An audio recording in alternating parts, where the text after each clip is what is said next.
Speaking of people getting canceled, did you see that Shane Gillis is hosting SNL this week? Yeah. Tomorrow? I did see that. The ultimate Fucking redemption. awesome. Yeah. Have you seen Norm Macdonald's monologue from when he got canceled and they asked him to be on like a year and a half later? I watched it today. It's hilarious. I'm hoping Shane Gillis like pays homage to that at some point. I'm sure he will. That's the ultimate vindication. Yeah. Just like a big fuck you. And he got sponsored by Bud Light Yeah. or Anheuser-Busch. It's great. Yeah. You like Shane Gillis? I do love Dude, he's Shane funny. Gillis. He's fucking hilarious. Yeah. We Him and saw Bud him. Light, yeah. We Yeah. saw him last year at the Paramount, right? Is that last year? Yep. It was at the Paramount.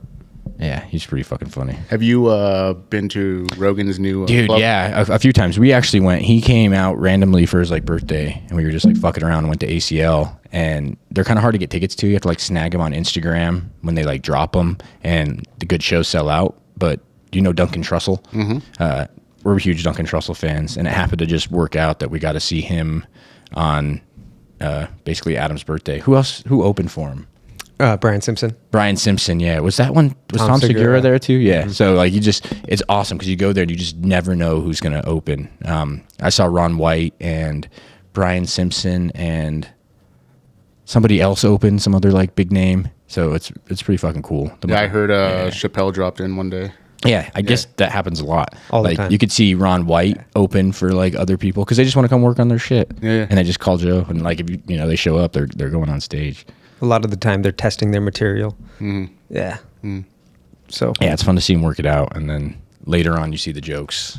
we'd like to do that eventually, where we have like a live studio audience and we just test out just a bunch of like anti-Semitic stuff. All right, Mitt, what's up? Introduce Oh yourself. yeah, welcome to the podcast. Yeah, so my name is Mit Samleerangkul, and I've been an agent here selling real estate for going on 6-7 years now. Kind of seen quite a bit of change being a Denver native, seen a lot of change in neighborhoods and home values and just the influx of people that have moved in. As you guys know, we kind of go way back, and I'm sure you guys have seen a lot of change as well. I didn't realize you're native too. Yeah. Yeah, so Yeah, we're born and raised. both born and raised here as well. Yeah, I mean, there's not a lot of us left over. Very few. So how has it impacted you as a real estate agent? Just homes selling a little bit more slowly, first-time home buyers being more hesitant to get into the market, and then who exactly is buying houses at these prices? Just people from California?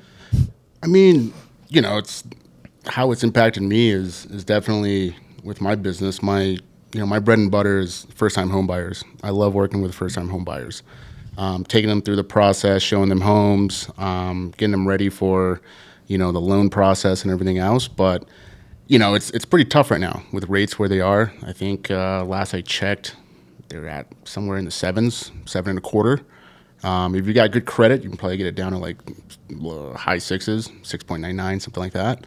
But yeah, it's pretty hard right now for the first time home buyer that just really doesn't have, a big down payment to put down, to get those monthly payments low. And I think the craziest part too is that not only are interest rates high, but home prices haven't fallen with the rising of the interest rates. So even if you have a 20% down payment, the monthly is still like over $3,000 for your average home, even some of the cheaper homes. And so in Denver anyway.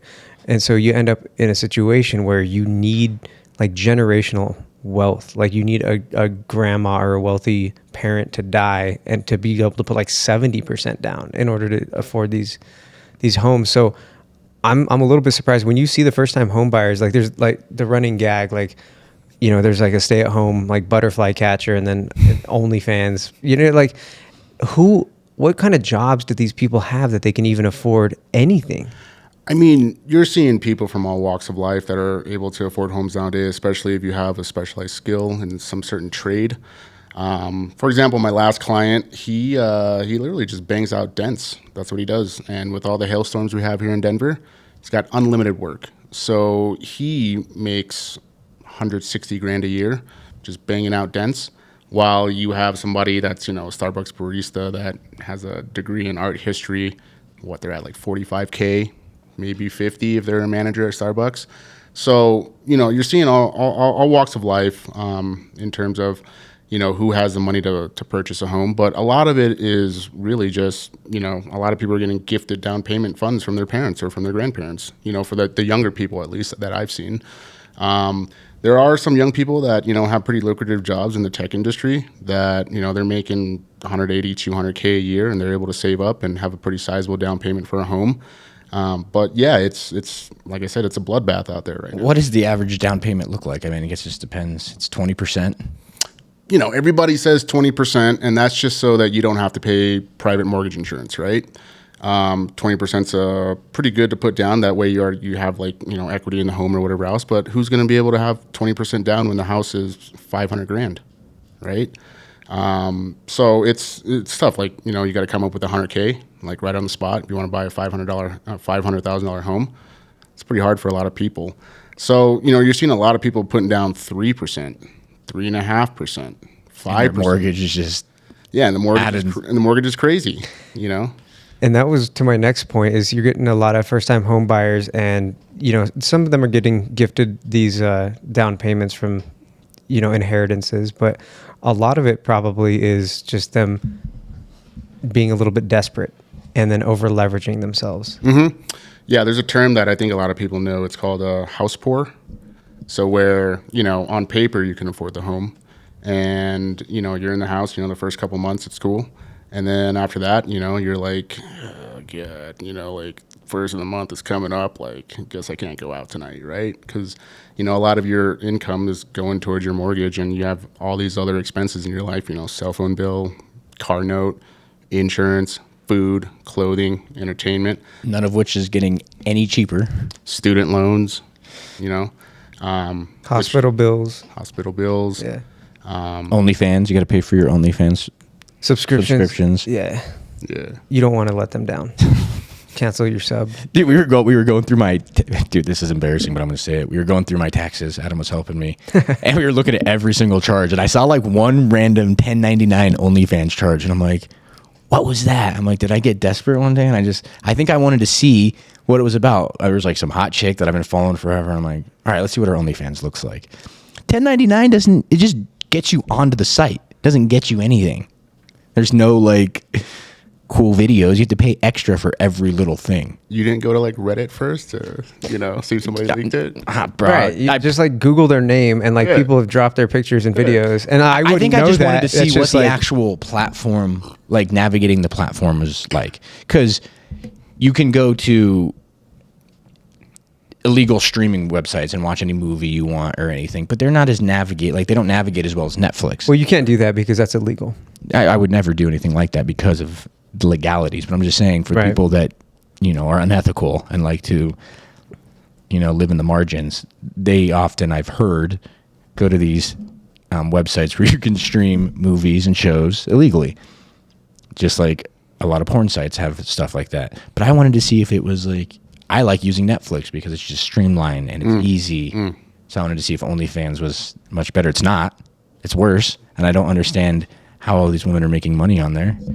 But they're the ones buying all the houses. It's OnlyFans girls, fucking BlackRock and Safeguard, right? Vanguard and State Street. Yeah. I'll get them one day. Well, how long do they own every house? Yeah.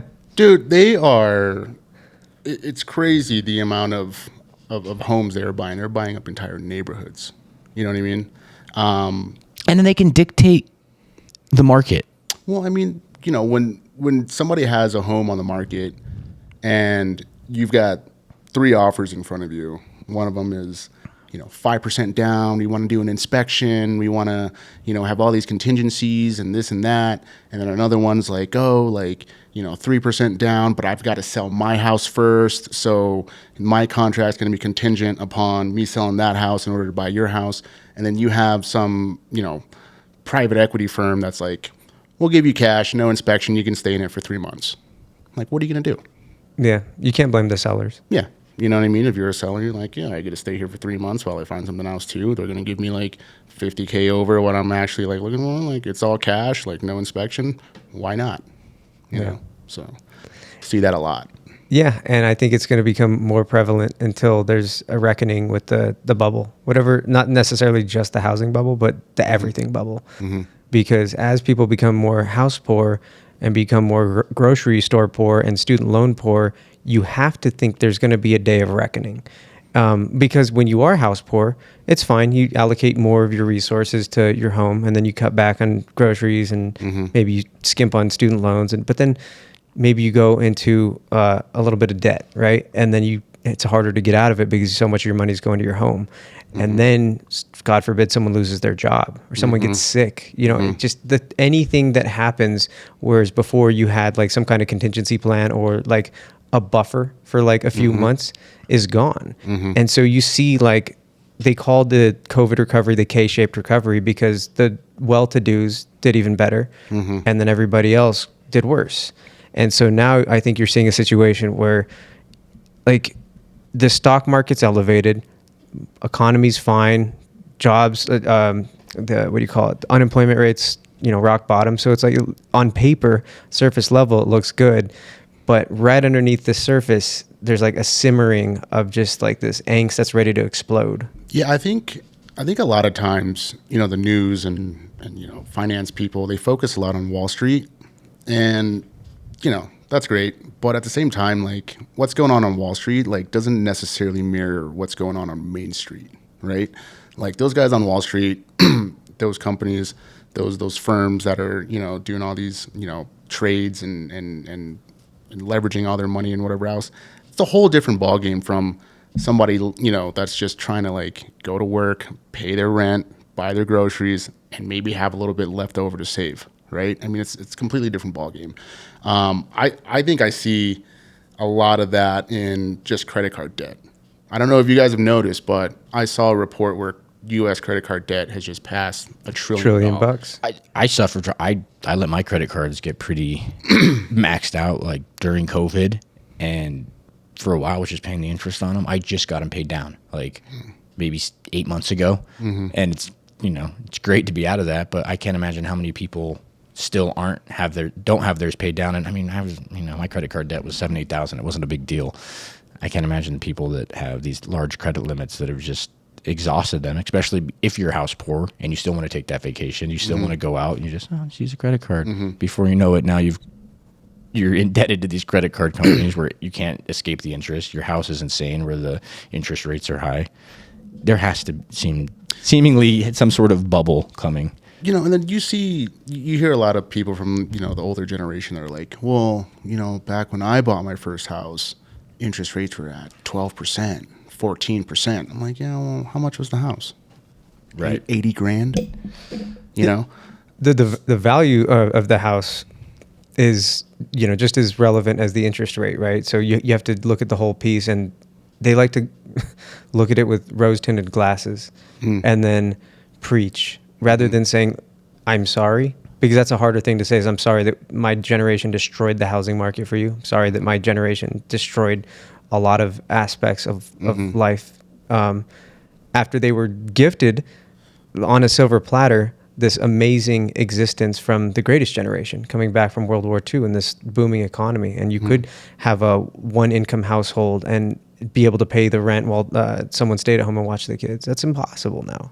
Yeah. I mean, it really is. I mean, if you're going to own a home, unless you're in that, top tax bracket, you're probably going to have a dual income house, right? Where mom and dad are working, So I don't know. I like to have people, especially my clients, be very clear-eyed when they're buying a home because, everybody paints, like you said, everybody paints a rosy picture, right? I mean,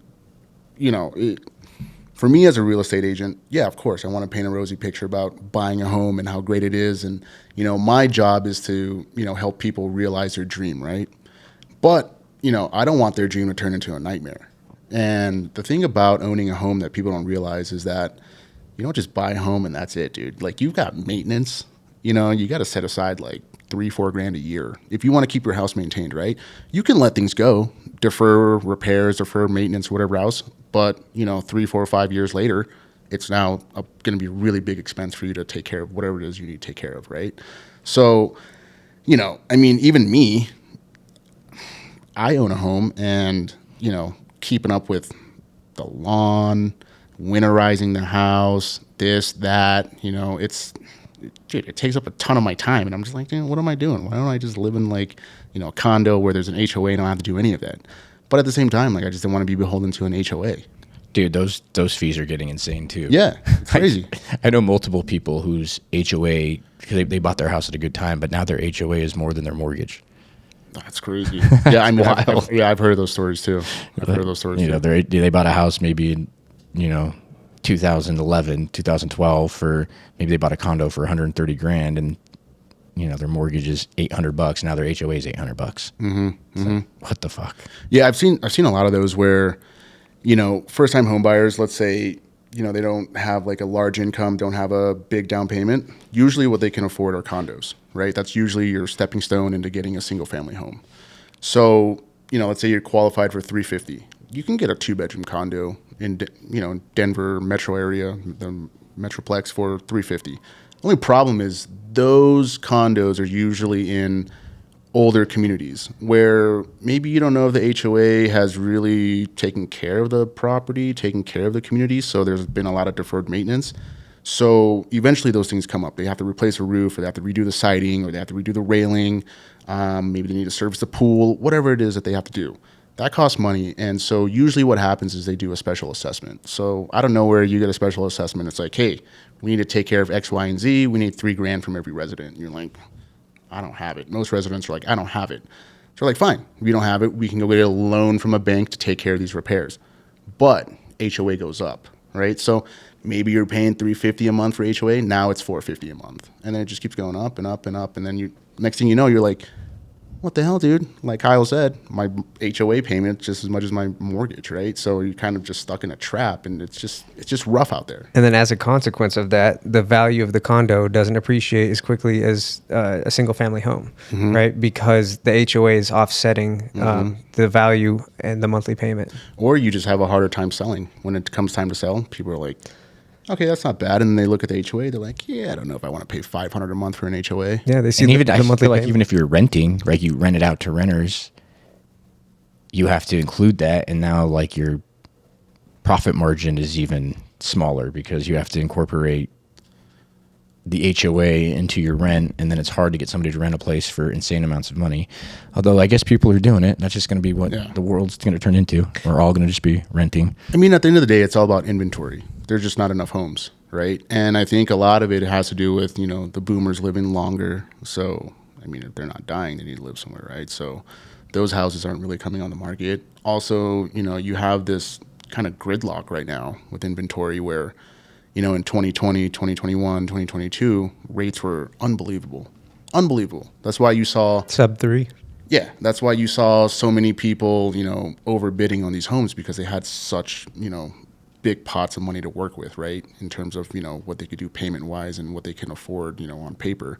So, so you have those people that have, bought their homes with really low interest rates, or refinanced their loan if they already owned a home with those low interest rates. So if you imagine, you're sitting in a home that maybe, is too small, or maybe there's stuff you don't like about it or whatever else, but you have a 2.49 interest rate. Are you going to trade that 2.5% interest rate for 7%? You're just going to stay there. You're like, I'm just going to stay here. I'm not trading this interest rate for a 7%, right? So when that happens, those people don't put their homes on the market, and then there's just no inventory. And then whatever's left is out there. That's why prices stay high, because there's no, how shall I say, more supply coming into the market. There's no churn. Yeah, exactly. Yeah. So it's just like the stalemate, right? And then the only people that are buying or selling are people that have to. They're moving. They're getting a divorce. They just had a kid or whatever it is, right? So yeah, I've seen a lot of that, and that's just completely frustrating, because I'll go to these listing appointments. I'll run the numbers for these people, and we're like, well, okay, cool, we can sell. Yeah, we'll make quite a bit of money. And then we look at what their new mortgage is going to be, and they're like, ooh, yeah, maybe I'll just stay here. And then, in addition to the inventory issue, you also have more net immigration, right? You the birth rates aren't necessarily going up, but death people aren't dying because the largest generation, the baby boomers, are just getting into kind of the retirement age, but they're not quite at the age where they're going to start dropping like flies. That's not going to happen until like 2040, I think, or something like that, when a lot of them just are going to start dying en masse. And then in addition to that, COVID created an entirely new issue of everybody wanting to go to major metropolis centers, right? So everyone's fleeing the rural areas and going to the cities. And so while inventory wasn't that big of an issue before, it became an issue because the highly desired population centers like Austin, Texas, or Dallas, or Denver, they ended up getting a lot of the influx of the rural areas, right? And those areas have just gotten decimated. So like if you want to buy a house that hasn't appreciated, that is affordable, you're gonna have to go out into the rural Kansas where there are no opportunities or jobs. So like inventory overall is not great, but it's even worse in the places where everyone wants to live. Yeah, and then with the rise of work from home, people, coastal people living on the coast or whatever else, maybe want to raise their family in Denver with the mountains and the outdoors and whatever else. So they move here. They're able to work from home and whatever else. They bring their high incomes over here, and maybe they have like a townhouse or something out there, and it's like their townhouse out there is like $1 million, and they come here and they're like, "What? You're telling me I can get this for like $800,000? Yeah, sign me up." And they just outbid the natives out here, dude. So like a lot of people just get outpriced. You know what I mean? But I don't know. I kind of go back and forth on that, though. Like, with how much Denver's grown, I don't know. Like, there's a part of me that hates how much it's grown, but at the same time, like, I'd rather it be growing than not growing, right? Yeah, if the price of living is a lot higher here, but the quality of life is so good. Like the things that we get to do. I mean, there's a good concert every night. There's tons of restaurants. There's tons of people. There's lots to do. It's really fun. Like Austin's the same way. Those are the two cities that I'm back and forth between. And you look at people in the Midwest and you get why they don't want to live in the Midwest. Like, yeah, things are cheap, but there's nothing to do. It's boring. It's soul sucking. It's, here, in a big city, you have art and you have creativity and self-exploration, and I understand it's weird that families are kind of even adopting city life now because it seems like more of a young person's game. Well, the worst part about it is like I think a lot of the reason why a lot of people in rural areas have fled to cities is because those are the types of people that can. So the people that have the means, the people that have wealth already, or generational wealth, or good paying jobs in the tech sector, they can move to Denver or, Atlanta or Boston, New York, or these huge centers. So you just see a larger gap in the wealth divide between rural areas and the population centers like the cities. So you just see now the rural areas are poorer and the urban centers are wealthier. And I think that's part of the reason why you see such a divide in culture and like these cultural battles with like woke versus not woke, is because sometimes previously there were a lot of those people intermingled right in the rural areas. So it's like it may have been a Republican area, but there were some liberals there, and there's a liberal area with a bunch of Republicans there. But now it's like the exact, like it's actually physically gotten divided because people are having to relocate. Yeah. I mean, I hear a lot of people from red states, like let's say Texas, right, where Texas has had pretty big influx of people moving there from California. Dude, Austin's insane, bro. It's crazy. And I hear a lot from the people in the red states who are like, yeah, we don't mind if you move here. Just leave your politics back there. You came here for a reason. You know what I mean? Like leave your liberal policies back at, where you were, right? Because a lot of people moved to Texas because they didn't like the lockdown policies of, New York or LA or any of those other, blue states, right?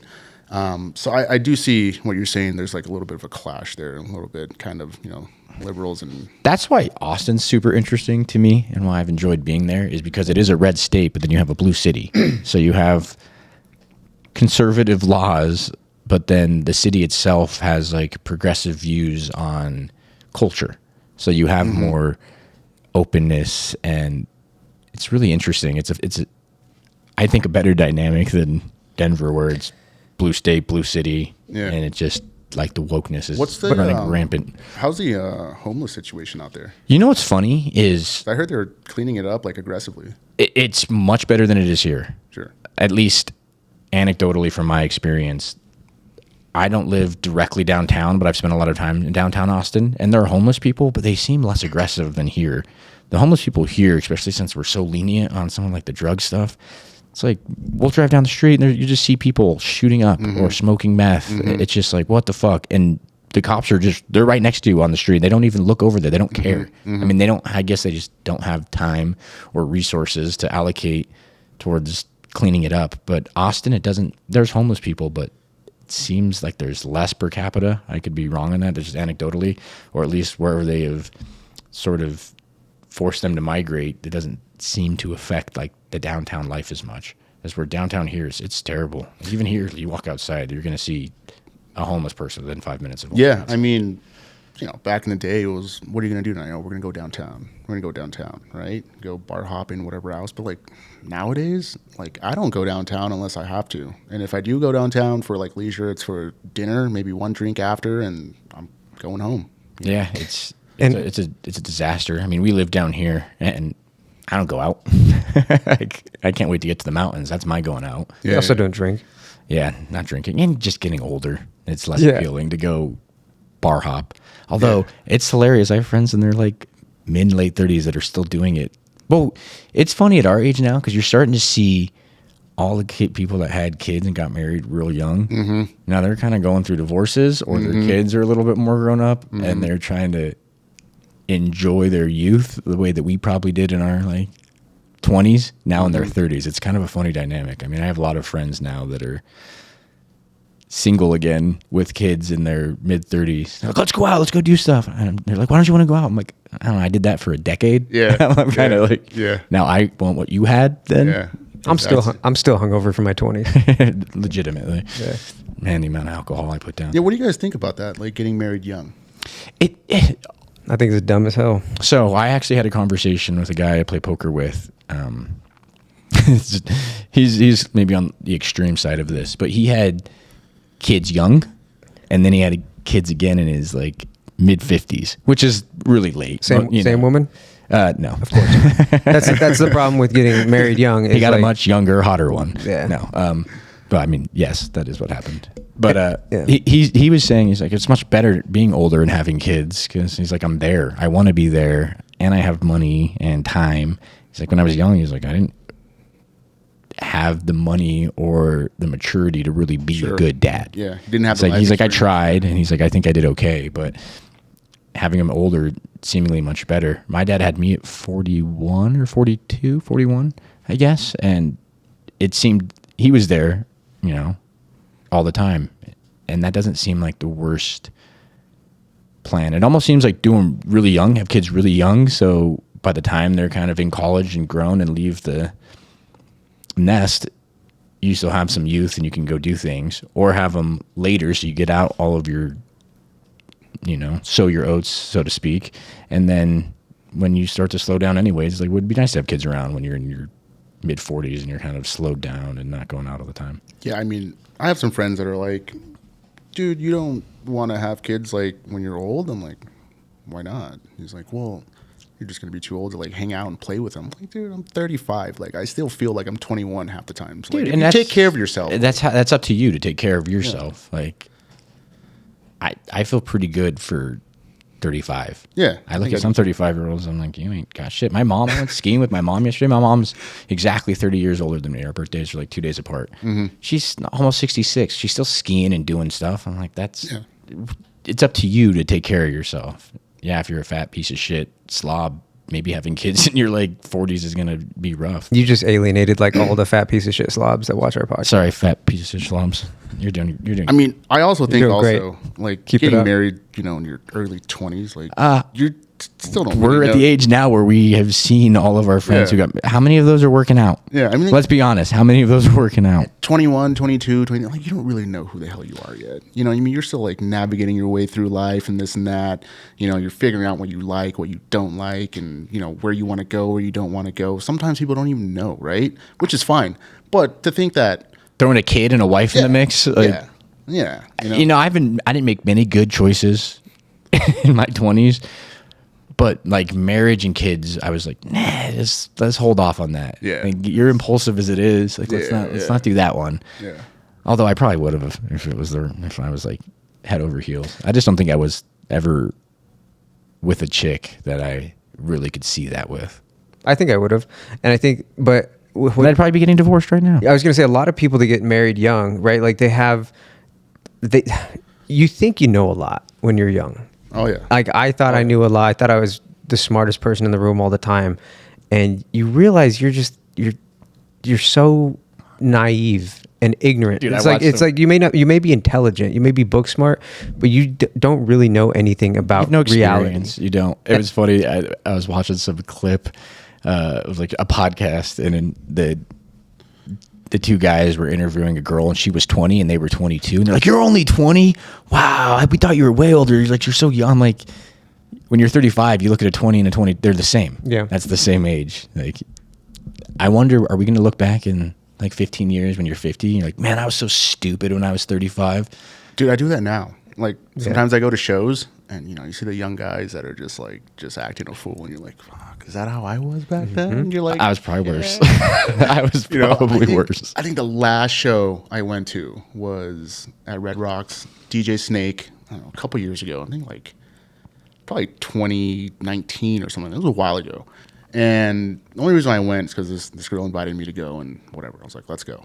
And we go, and dude, this guy come up to me just like rolling balls, like, hey man, could I have some water? I'm like, yeah, dude, take the whole bottle, get the fuck away from me, dude. And another guy, hey man, you got can't handle their shit. I'm like, yeah, bro. I'm like, God dang, man, like, is that how we were when we were young? Like, Yeah. Kyle was flirting with the idea of us like going out to bars, and he's like, dude, like if we're just confident and you would just go approach women, like The problem is we're going out with people 10 years younger than us. Yeah, it's just not, like I'm we're not gonna going to be relate to them. and we're gonna be annoyed within like the first 5 minutes. Dude, especially as a sober person, like even if I'm hanging out with people I like and they start getting real drunk, I'm out of here. Yeah, they're a lot closer to you all of a sudden. They're a lot louder. What they're saying makes less and less sense.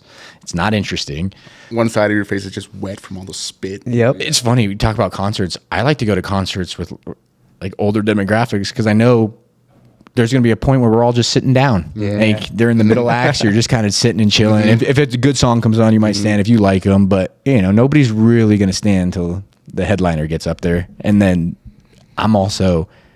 Okay, they're probably going to do 3 more songs. If we leave right now, we're not hitting any traffic. We're out of here. Because Red Rocks, if you're parked at the top and you leave at the end of the night, it's going to take an extra hour to get out of there. Yeah.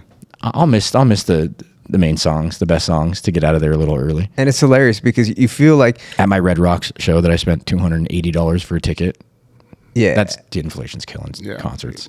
but you gotta like, you don't really know what you want or what you like when you're in your 20s, right? Like you think you do, but you're a lot of the time just doing the thing that you think is socially acceptable. Like I need to do this. This is the thing that I'm supposed to do. And then later you realize you didn't really want to do that ever in the first place, right? You just did it because everybody else did and you felt obligated to. I was just telling you how much I love saying no now. Yeah. Which is, I'm very much a yes person, and I think life is better when you say yes to things, and you should just have experiences, and I'm all about the experience and the journey, not so much the destination. But I've been a people pleaser and said yes to so many things for so long. I was always afraid to tell my friends no when now, like, if I don't want to go out, I just go, nah, I don't want to.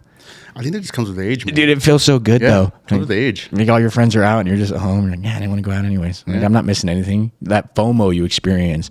Dude, when I was like 17, 18, remember in high school, if you missed a party, didn't go out, it was like the end of the world. I remember I would be like anxious. Like, oh, my friends, they're all somewhere and I'm not there. How terrible is this? Yeah, yeah.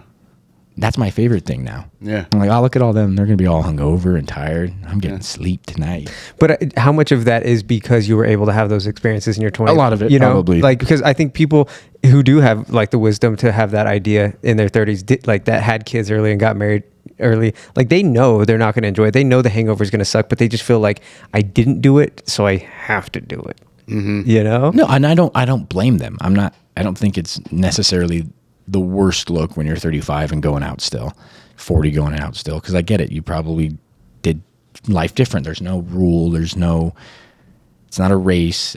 just do it at your leisure or what makes sense to you. And for some people, they wanted to have the experience of having kids and a marriage at a young age, but it just seems like you can't appreciate it as much. Also, I don't think long-term monogamy is a thing of the future. If anything, that's got to be just less and less, right? The idea of actually being with somebody and growing together for like 35 years straight. You're just going to be with one chick, you're going to have kids, and neither of you are going to want different lives in 10 years, in 5 years. Especially with all the temptation that's out there at your social media. fingertips It's on just like, social media. dude, I was having a conversation with somebody on Instagram today. This woman who's pretty cool, and we were just bitching about like nobody actually wants to be in a relationship. You want all the things that relationship has at the beginning, and you want the virtue signaling. But as soon as things get tough, they're out. As soon as it gets a little real, they dip. They start opening their DMs. Yeah. Mm-hmm. Think if you're like a decent looking chick, or just any chick for that matter, you have a boyfriend, you get in an argument, you start to wonder, I wonder if the grass is greener over there. You open those DMs, and all of a sudden there's 30 dudes in there that, hey. And maybe all those dudes suck, and your boyfriend's objectively better. But maybe one doesn't. Yeah. Maybe what's cooler than... And how else are you going to find out besides either cheating or breaking up with your boyfriend and going out with this guy? Hey, let's just go grab some food. I mean, that's just as friends. Just whatever. And you just have they'll the justify it to ongoing- themselves until they're fucking naked in the bed with the other guy. They'll justify it with like, oh, well, it's just like things are rocky and it's just a friend and I'll make it clear that I'm not interested. And then not to say that men don't do that men are too. pigs, dude. Men are pigs. Well, Like, but it's it's just a little- the it's ones just- in the DM. Yeah, it's just, Right? exactly. they're initiating it, right? But I mean, every chick that I'm friends with, every single one of them, 100%, every single one of them, they could open up their Instagram, their TikTok or their Facebook or whatever else. There's at least 3 dudes that have been hitting them up. Hey, how are you doing? Hey. And Kyle's 2 of them. Dude, yes, with 2 different profiles. Whoa, does this guy have 2 profiles? Yeah, It's funny. single one. We have a friend who has like a pretty big following on Instagram, and we'll hang out with her. And I'm not getting into all the details, but we like to go through her DMs because it's fucking hilarious. Yeah. But it's also really fucking sad. And then you'd be surprised how many guys that are in those DMs who are in relationships or have been in relationships. 100%. You're like, which is holy crazy shit. though, because it's like if you're in a relationship, committed chick, whatever else, right? And you're DMing this chick, like she's got receipts on you, bro. Yep. Like, what I That's mean? permanent. That doesn't go away. She's got receipts, Yeah. So if something bad happens, whatever, she can put you It on would blast. seem to So, me- I don't know, man. These guys, If you really want to have a secure long-term relationship, you'd be better off without social media, both you and your partner. But that's just not realistic. Who wants to give that up? I don't want to give up my social media as much as I hate it. And it's a very love-hate relationship. absolutely. It is entertaining. I would miss my reels. I would miss communicating because a lot of your DMs too aren't just like there's group chats going on and there's just funny messages from your friends and then maybe family members who you don't get to see that often. So there's all of this positive stuff, but then there's that negative aspect to it. The group chat is like it's like a podcast with just the most horrific shit imaginable and people breaking bones and then it's terrible. Yeah. And it's funny because if you have a good that's a pretty well curated group chat. That's a good one. Because you have everybody has their own sense of humor, and sometimes you're like, God damn it! Like I know if you send me something, I'm like, I'm probably gonna hate this. It's literally roll of the dice. I like to send Kyle really cool shit, and then every now and then just somebody like breaking their back, like trying to like do I love a sick snowboarding, snowboard and then jump. he just likes to send me snowboarding stuff. just accidents. And I'm But like- sometimes like it's literally like flip a coin because sometimes it's going to be the coolest thing you've ever seen, and sometimes it's going to make you really anxious about going snowboarding next time. No, I like Joe Rogan's take on it. He's got this thing where he doesn't read the comments, and like I don't post very much. Like there's a lot of other agents out there where like they built their business off of social media, right? They're always doing home tours, pushing out content on, what you need to qualify for a loan. I mean, if you're a hot stuff, chick, right? that's a good grift. Yeah, bro. I mean, those are the ones that are getting business off of social media. But I put my ugly face on there and like, I don't look at this guy. You know what I mean? But I think it's good to not read the comments sometimes. Like I don't read the comments on my own stuff, but there are times where I'll see a post, I'll go in and read the comments. I'm like, Jesus Christ, man, it's like World War III in here. You Dude, know what I mean?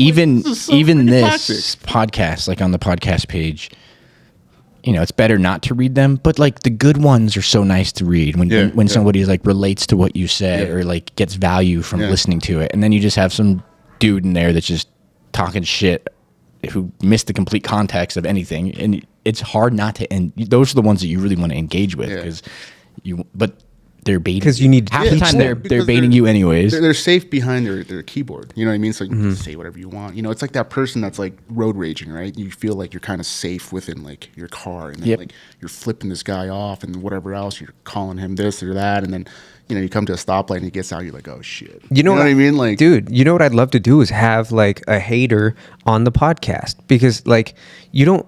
Like when you're in the presence of somebody and you can actually like hash through the situation, because the problem too is like you say something and then there's a delay, and then you can say something else, like you say something back, but there's this delay, and then it's like these little sound bites of your complete ideas. Like if you could actually sit down in front of somebody with opposing views and have a full conversation, like sometimes it's still going to end in animosity, but most of the time you're going to be like, okay, I agree to disagree, but they're human. You know? Empathy kicks in at some point and you go, okay. Like I feel this person's emotions. Same with like road rage. If you actually both got out of your car, you're probably gonna like you start to back down a little bit unless one guy's just real off the handle. I don't know. It's a lot harder to be a dick to somebody in front of their face too. Totally, real hard. You know what I mean? Like I don't know. Like you hear that from like, you know, what is it, like famous people all the time. Like I think it was who was it? Seinfeld. He said that he's never had anybody come up to him on the streets and been like, "You're an asshole," just because. I mean, how weird is that, right? It's hard to do. Yeah, how weird is that, you know? So, I mean, that's there's definitely bravery behind the keyboard, even when it comes to like hitting on chicks. It's much easier to slide into some chick's DM and just send her a what up or whatever stupid thing you say than go up to her in public. Because in public, if she ghosts you, it hurts. Or if she like turns you down, it hurts. If she just sees your message and doesn't respond, you're like, fucking bitch. And then you move on. And speaking of consequences, you know, you guys were saying, just to take it back to the dudes that are in the DM that you know, are in committed relationships. I think those dudes shoot their shots like a ton. I swear, I actually think they shoot. I think they shoot their shot more because they have the security if they have somebody in a relationship. They're like, well, if I fail, it's like I can still go home to my chick. Exactly. As where if you're single, dude, you're kind of gun shy. You feel like you actually have a chance with them. Is where these dudes probably know they don't have a chance. They're just like nice throwing tits. It out there. Just throwing it out. Yeah. It's like I can't just say nice tits. I mean, I guess I could. I try to be a little more strategic in it and like actually talk to the person and see if they're like a decent human being. Although I was telling him yesterday, I've been going through my like people I follow. And I've just unfollowed like a ton of hot chicks that don't follow me back or that just don't like even like really hot famous ones. I don't follow them anymore because it's just unhealthy for me to just like look at this unrealistic version of what I want in a like female or a relationship, because that's just not real. And so unless the chick provides like if she's a really hot chick but she has a skill, like there's this one chick I follow who's like an awesome artist. Like I'm like I don't mind following her because I follow her because she's hot, but also because her art's cool. When it's just like a hot chick with her tits out, I'm like, yeah, I got to get these off my feed. Like I can't just go through it. And actually, since I've done that, my Instagram has been the stuff I've been seeing I like more, and also I'm on it less because I'm not just like it's not just full of this just like titties, fucking stupid shit. And it's been I would recommend doing that to anybody because I spend so much time on there. I'm trying to like be on there less because it's just not that healthy. Honestly, just curating a better feed and a better algorithm has helped me get off there a little bit, which is kind of interesting. And we wonder why culture is so divided now, right? Before you had social media, there was still Democrat and Republican, and there was still, animosity among the culture and the population. But it's gotten so much worse, and we're like, what's going on? And it's like, it's because everybody can just talk shit online with no reprisal or repercussion, and then they can find their echo chambers, and then they can all talk shit and just be like this like militia. But they're like an online militia. They're not real. And they can like wage this war over like wireless signals. So it's not real, but it feels real. So it's just like everybody's becoming more divided. And then hateful. You look at like the comment section is, some guy takes whatever the video is and then puts his political spin on it. And, that's what happens when you vote Republican, or that's what liberals do to cities. And the context, it could literally just be a cat doing something, and then they'll turn it into this. and then it baits all the other people who are on the other side or the same side. So you have the person, like, most people just don't engage. You read that and like, I see those sometimes, but every once in a while they fire me up and I'm like, that is just such an ignorant comment. Like, I have to respond, and then I get engaged in it. I'm like, this is bad. Dude, the worst because most of the time you see it and you go, this guy's just baiting, and it like, this is a wasted argument. He's a masturbator. Exactly. I'm never gonna change this person's mindset. Half the time you'll see that they'll make an ignorant comment and then they don't even comment in their like comment section. It's just the other people on both sides arguing. Well, the worst part about and it's like that the original commenter is nowhere to be seen. He just like says the comment and then he's out. Yeah, the worst part is they're probably a bot too. Not even a real person. Dude. Just some Russian troll. There are theories, Yeah, legit. Yeah. You know what I mean? Like, it's crazy. Yeah. And it makes sense because you'll go look at their profile sometimes. Yeah, and there's like nothing on it. 0 posts, 8 followers, following 9,000. Mm-hmm. You're like, oh, clearly this is a bot. Yeah. And that's not going to get any better as algorithms get better, right? Like, it's just going to become more prevalent and harder to distinguish. Yeah. You know what I mean? Like AI, right? Have you seen the new Sora AI that ChatGPT just released? I heard about it, but Bro, it's crazy. You put in a text prompt and it creates a video, right? And you're just like, okay, whatever. The video is hyper realistic, dude. Like in no time flat. And you look at the like videos that I could create last year, it was just like this like weird claymation, like uncanny valley like video. You couldn't even, like, you're just like, this is a weird, stupid like thing. But now it's real, and I'll show you it later. I'll put the footage like right here as I'm So talking you could be about like it. Will Smith eating a hot dog, Well, so there was one that they did and it'll last. like fucking make a video of Will Smith eating a hot dog. They had one last year. It was like Will Smith eating something, and his face just looked. I think all that's distorted. why I was in my head because but- I think I saw the video. So that was from last year, and that one was very clearly fake and AI, right? They just released some new ones with Sora. This is like the ChatGPT company. I can't remember what they're called. It's Sam Altman's company, and I think it's OpenAI. OpenAI. Thank you. And it's so realistic, it's terrifying. Like it's if you look at it and you don't know the context, you're like, oh, that's just us like cinematography sort of shot where they're following these people with a camera in Japan or something like that, and there's just but it looks as real as anything else in the world.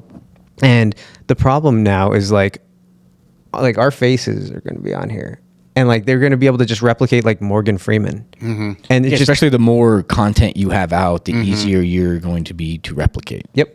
Which is terrifying.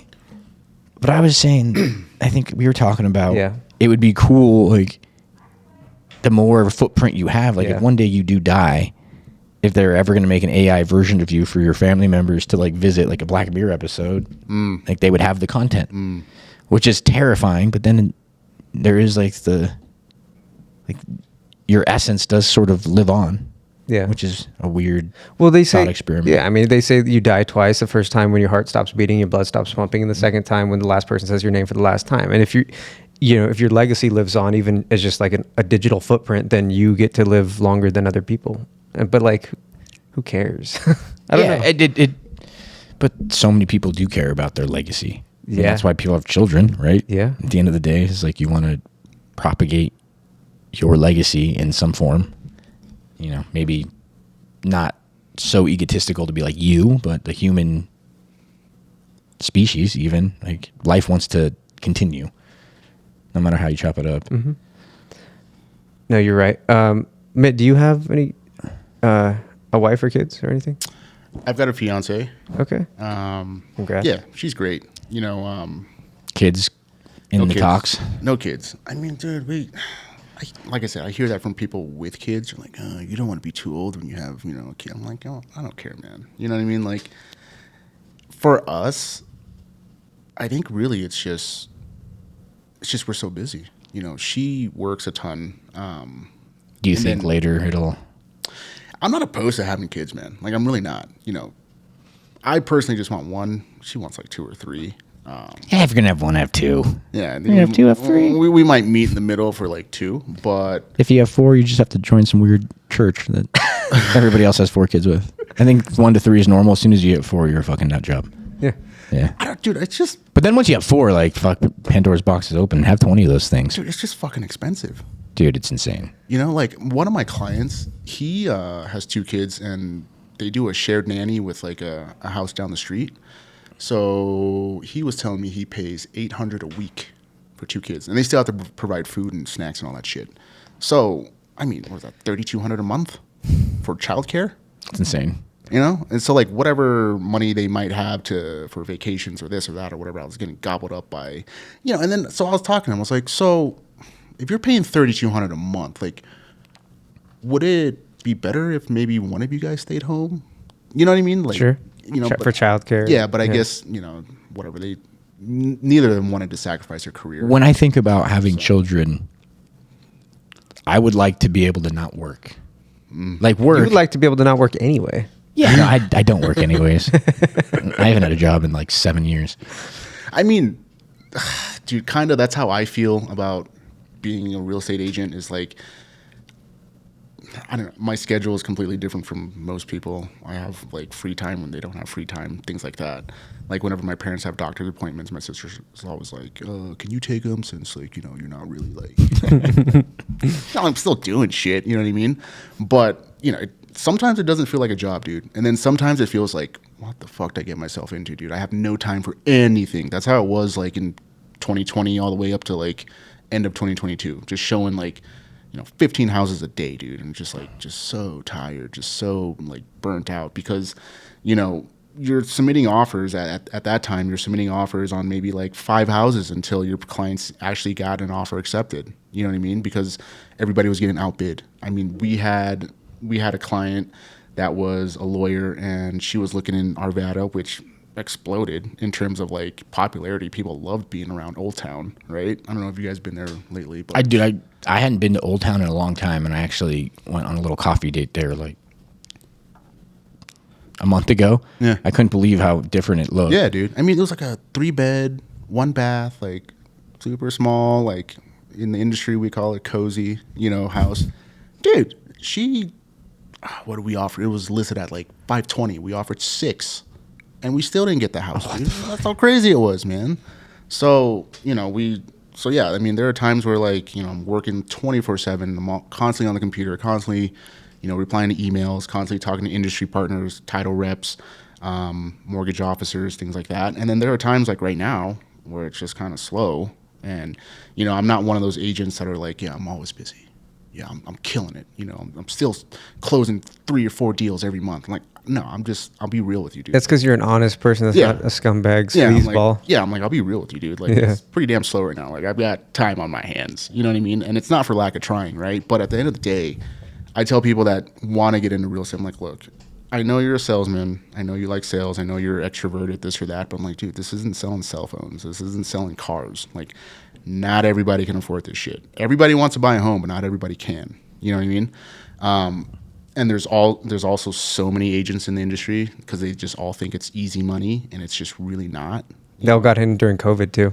Oh yeah, dude. And when they first get in, it seems like it's easy money because they get the low-lying fruit, like a cousin that's looking to buy a house or like an aunt or something like that. So like, oh, this is easy, whatever else, right? But then like how many good luck you exhaust all of those. Yeah, like how many family members you got that are going to buy a house every freaking year or every month? You know what I mean? So then after that, you got to go out and hunt, right? Where do you get the leads? Yeah. Where do you get your leads? So I get my leads just off of referrals. I tried everything, dude. I don't want to say everything. Let me take that back. I tried to go the whole tech route. You know what I mean? I did the whole Grant Cardone 10X conference and all this stuff. Fuck Grant Cardone. I'll be on record to say that. Fuck Grant Cardone. You can come at me. Yeah, I did the whole 10X conference and whatever. It was it was fine. It was cool. A lot of good information, whatever else. But a lot of it was just he had a lot of his own sponsors or partners that are selling their platforms and this and that. And Gary Brecka. It's a grift, dude. It's a social media grift where you got rich guys talking about how easy it is to be rich. Yeah, exactly. And the funniest part is a huge portion of their income. Yeah, dude, 20 grand a month isn't even any like.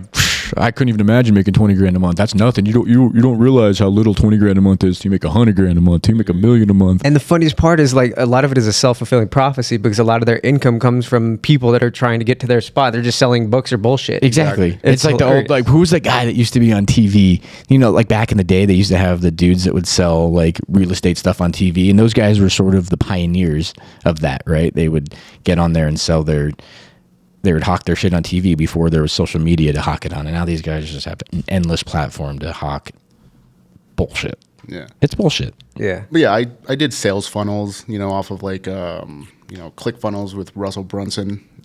I did sales funnels. I did online leads from Realtor.com. We did like Facebook ads.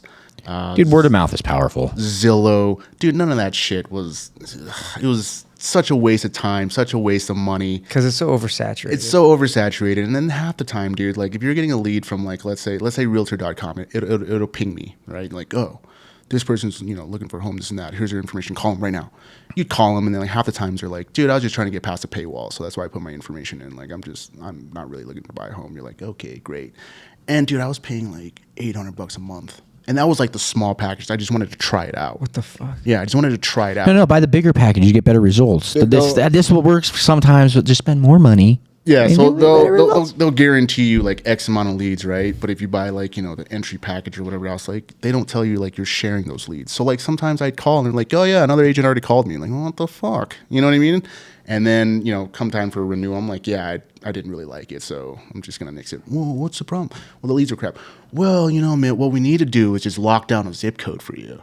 I'm like, well, how much is that going to cost? $4,000 a month. Okay. Yeah, no, fucking. Yeah, exactly. Yeah, I'm like, yeah, no thanks, bro. So yeah. I've tried all that. It's a fucking grift.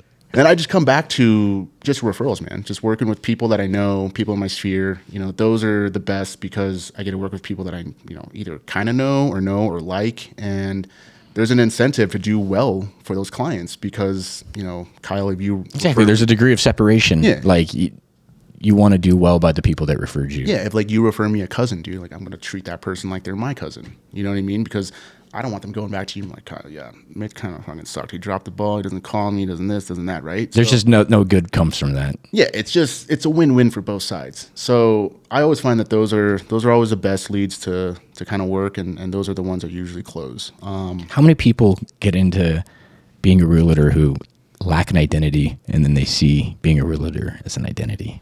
One of my Because there's all those conferences. Because how many people do you see that they just like? It's like, I don't know how many houses they're selling, but man, they do all the other stuff, and it's just like all of that stuff. Sure, whatever, it's fine. But word of mouth and actually getting out there and selling houses seems like the way to make money selling houses. One of my ex-girlfriends had a friend who during COVID, like, just never really had an identity, never really knew what she wanted to do in life. And then, you just hear about how being a realtor is easy, right? And it's not, right? Like, I'm not saying it is, but you hear that as like somebody who doesn't know what they want to do. And then you get into it, and we broke up before I got to see the results, but I 100% guarantee she's not doing it now. I don't even need to look into it or ask. Guarantee she's not doing it because, like, it takes a level of persistence. I think that's probably too difficult for most people, and a lot of rejection. Yeah. Oh my God, dude. Failing. Like you have no idea the amount of rejection you get in this industry is like, you just have to have thick skin. Yeah. You're just like, you don't take it personally. All right, I'm not the guy for you. Okay, cool, whatever. The worst thing when I first started real estate, though, the worst thing is when you'd open up your Facebook or your IG or whatever, and you'd see a friend like at the signing table. And you're just like, what the fuck? You know what I mean? You're like, you're fucking dead to me now. You know what I mean? Like, funny. yeah, you're fucking dead to me. The other thing that when I first started, I was kind of like a little immature. So we'd have, friends or family or whatever else. They're working with another agent or this and that. Maybe you didn't know, but they'll call you. Hey, so my agent wants me to sign this. Like, can you tell me? I'm like, dude, have your agent tell you what it is. Yeah. Like, I don't want to be a dick, but I'm like, technically, legally, and like just, ethically, I can't really advise you on that. I'm not your agent. You know what I mean? Like, I wouldn't want another agent advising my client. and it's just disrespectful. It's like, this is what I do for a living, and then you're like asking for free advice. It's like, and yeah, it's just disrespectful. Yeah, and then oftentimes, like, like friends and family, like they may not want to work with you just because, especially if it's like, cousins or this or that, whatever, or even just friends. When you're working with a client, you have intimate knowledge of their life. Like, you just do. Right. You just end up knowing their finances, knowing this, knowing that, whatever else. Half the time, I'm like a therapist with like married couples when they're looking at homes and stuff. Like, the wife might like it, the husband might not, and it's like, Mitt, tell him this is. I'm like, you guys figure that out. You know what I mean? But it's a very intimate process. Like, maybe sometimes your friend doesn't want you to know that maybe they're like kind of broke, or maybe that they're really freaking rich. You know what I mean? Like maybe they don't want you to know that stuff. Yeah. They just want A to work huge with trust fund. And they just want to work with some guy that they don't know and nobody else knows and it's anonymous and they do their thing and whatever else. And like, okay, fine, whatever. So like as I've gotten on in my career, I've just kind of come to accept that and just like I don't take it personally anymore. I'm like, all right, whatever works for you, dude. You know what I mean? Yeah, I always hate when people know like the intimate details of my life and like how just wildly successful and rich. And this is not cool. Like, but I keep telling people all the time, like, look, I'm bound by law and ethics to keep all your information confidential. of course. You know what I mean? I mean, even when I'm giving examples on this podcast, like nobody's name's being put out there or whatever else. Like, so it's just a moot point, man. except Grant Cardone. Fuck that dude. Dude, I'll name drop that guy. He's interesting because How did he get so successful? He just forced because like I look at a guy like that and like to me there's no talent. There's like he's not a compassionate person. He's not particularly gifted in any sense. He's just aggressive and persistent. I think he says very In sales, though, that works. Yeah. I think he says very eye-popping things, right? Like I think the last thing that was like kind of a controversy with him was like he was saying like if you're a man and you're not making more than $400,000 a year, like you should be ashamed of yourself. Like how do you even raise a family with less than $400,000 a year and things like that, right? And it gets people to be like, what the fuck, man? This and that, but that's what he wants. I think about that sometimes. Dude, I'm making $500,000 a year, and I'm just like, how are people surviving? I'm barely doing it, dude. Divisiveness sells. Yeah. Like if you're a divisive person, like look, Paul Saladino, all he says is, "Fucking broccoli's bad for you." He's gonna kill you. You know, the guy's got millions of followers, Yeah. and a lot of people probably follow him because they like just want to hear whatever crazy shit he's gonna say. It's like the Trump, same thing. Like that guy Without a shirt, he doesn't wear a shirt. Well, he doesn't own a shirt. That's part of his grift, though. Yeah. Like look how Look at my brand. good in shape I am, how tan I am. The grift like kills, I don't want to say kills, but it affects my business a lot too because I've noticed more and more of my prospective clients or new clients, they don't come into the transaction of looking for a home as like I need a primary residence to put down roots and settle down with my family and whatever else, right? You know, you do when you're married and you have kids. They come to it with, what's going to be the ROI? What can I rent it out for in 2 years? Like, I'm trying to build wealth. Like, I'm trying to get, millionaire status with real estate and this and that and whatever else. I'm just like, dude. That's why I think it's a bubble, dude. I'm just like, dude, are you an investor or are you just, you know what I mean? Which one are it's you? like that scene in The Big Short where he's hanging out at the strip club and the chick's talking about how she owns like 4 rental properties. And that's when Steve Carell's character has like he's like, this is the bubble. Like there's strippers out here with 4 houses, guys. Like something's gonna pop here. I get that all the time. People are like, well, I ran the. Not to knock on you strippers. I ran the numbers and I just, I'm just not going to cash flow it if I rent it out in like 2 years. I'm like, dude, are you buying a home to like be an investor or are you buying a home for you and your family? Like, which one is it? Are you going to be here for 5 years? You're comfortable with the payments? Yes. Okay, cool. Then I think it's for you. But if you're trying to buy it like in the eyes of an investor, then like, no, it's not the right one for you. But you need to figure out what you want to do. But when BlackRock buys houses, they don't give a fuck because they can wait 10 years. Yeah. They don't care. Yeah. And they're buying every house in the neighborhood. Yeah. And now they dictate what the houses sell for. Yeah. You know what's hilarious? I was just watching a Lex Friedman podcast with Matthew Cox. Have you listened to that? I haven't. Dude, he defrauded the real estate market and the banks in like the early 2000s for like an insane amount of money. It's like a 6-hour podcast. I couldn't turn it off. It was insane. He's basically doing what BlackRock's doing. Like he was buying houses like in neighborhoods, like in cheap neighborhoods. He would buy like 5 or 6 of them. And he was like defrauding them and getting them a little cheaper and basically just painting the outside. And then in order to get this house to sell for like $100K over value, there had to be other houses in the neighborhood that sold. So he was just buying all these houses and then just manipulating the market. He goes to prison for a long time. Right. BlackRock, they're just like, good job. Well, the craziest part about BlackRock is not only are they manipulating the market, they have algorithms now, right? It was difficult to do in the 70s and 80s because you kind of just had to like put the feelers out there, see, like you weren't sure what you could sell the house for, just that you could.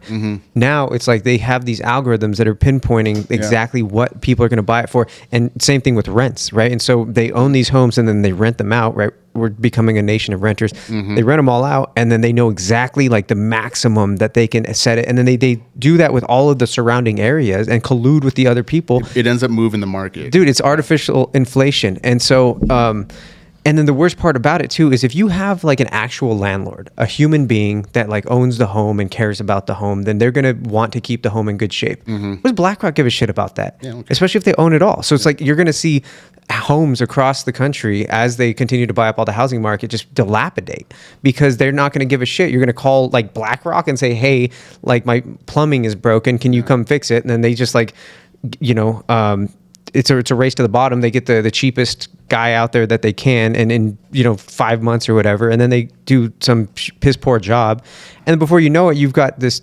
terrible property, and then you don't care about it because it's rentals. You just trash it, and they don't care about it because it's BlackRock. And then before you know it, you're just going to see a ton of just garbage homes. And the argument is that like, oh no, it's good that these investment properties or these investment firms are buying up all the houses because they're going to be able to afford the upkeep. They're going to pinch every single penny so that their executives all can get another house in the Bahamas or in You're gonna have Sodom and Gomorrah. You're gonna have a bunch of dilapidated houses, and then you're gonna have the rich people in their pristine mansions. Yeah, and there's gonna be no in between. If you're lucky, maybe you inherit a house.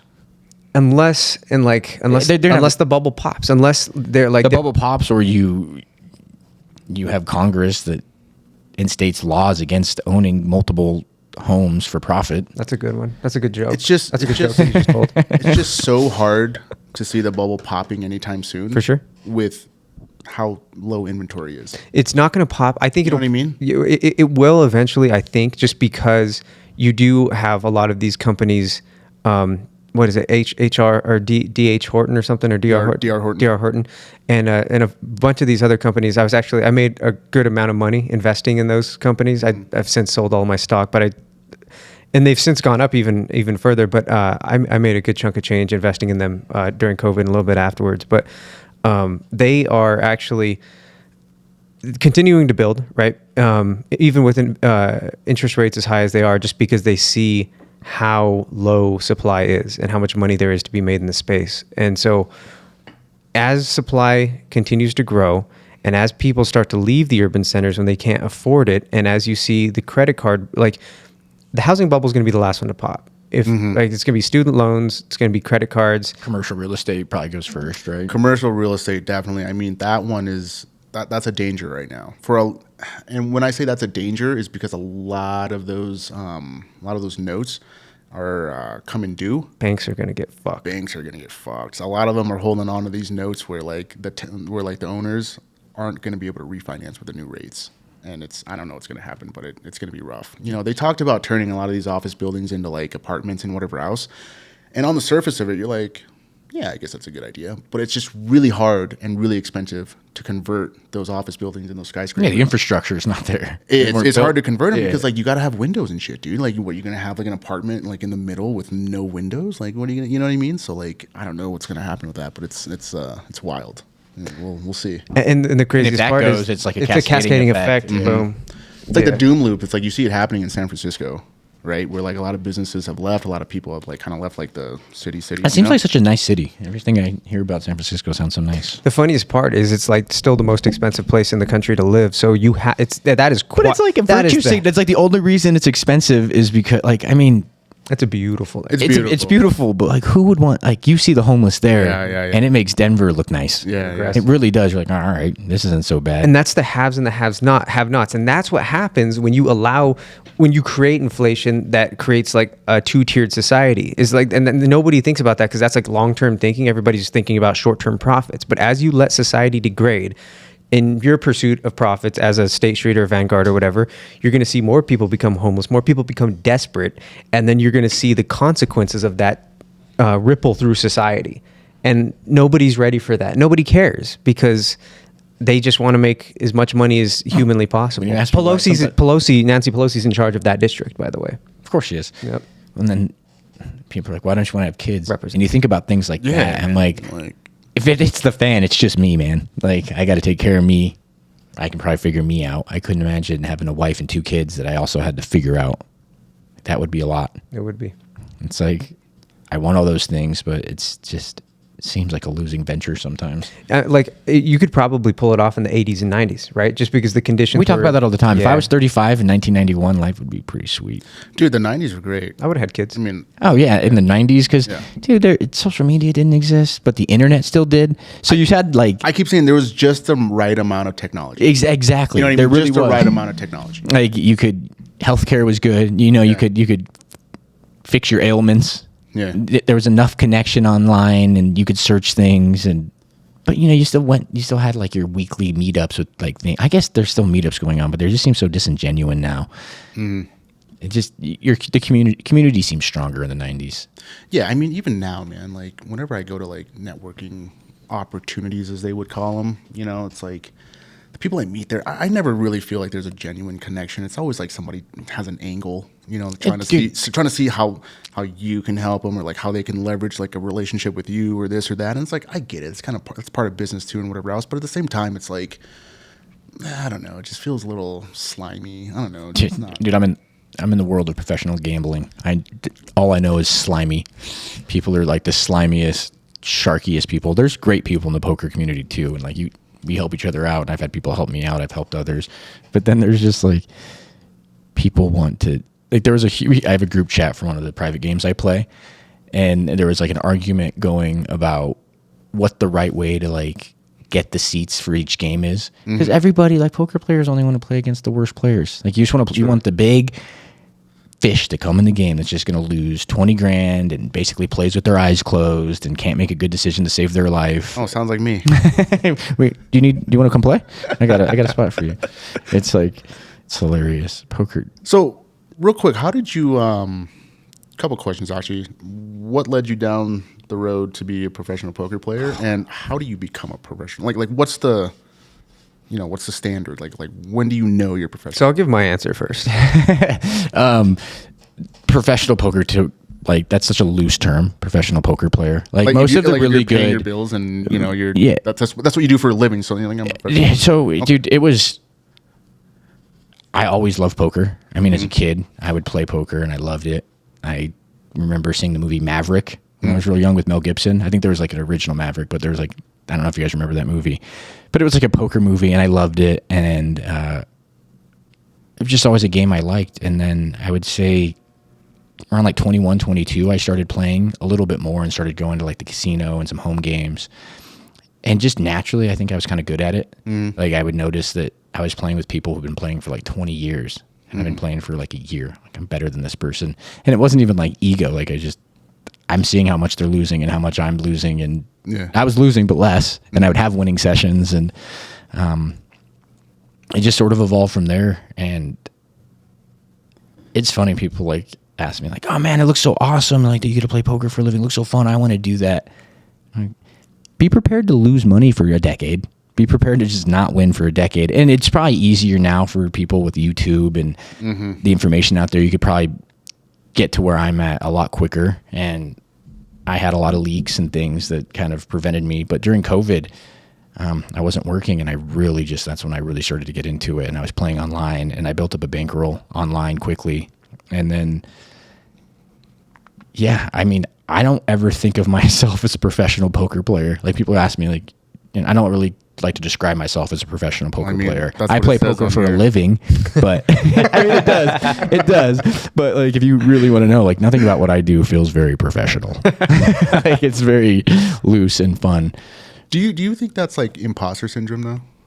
Sometimes it's like, dude, I'm a grinder. Like there's guys who I look up to that I play with who made a lot of money earlier on. And it's harder to make money in poker now, I think, than it was 10 years ago, especially like 15, 20 years ago, before you had like Moneymaker.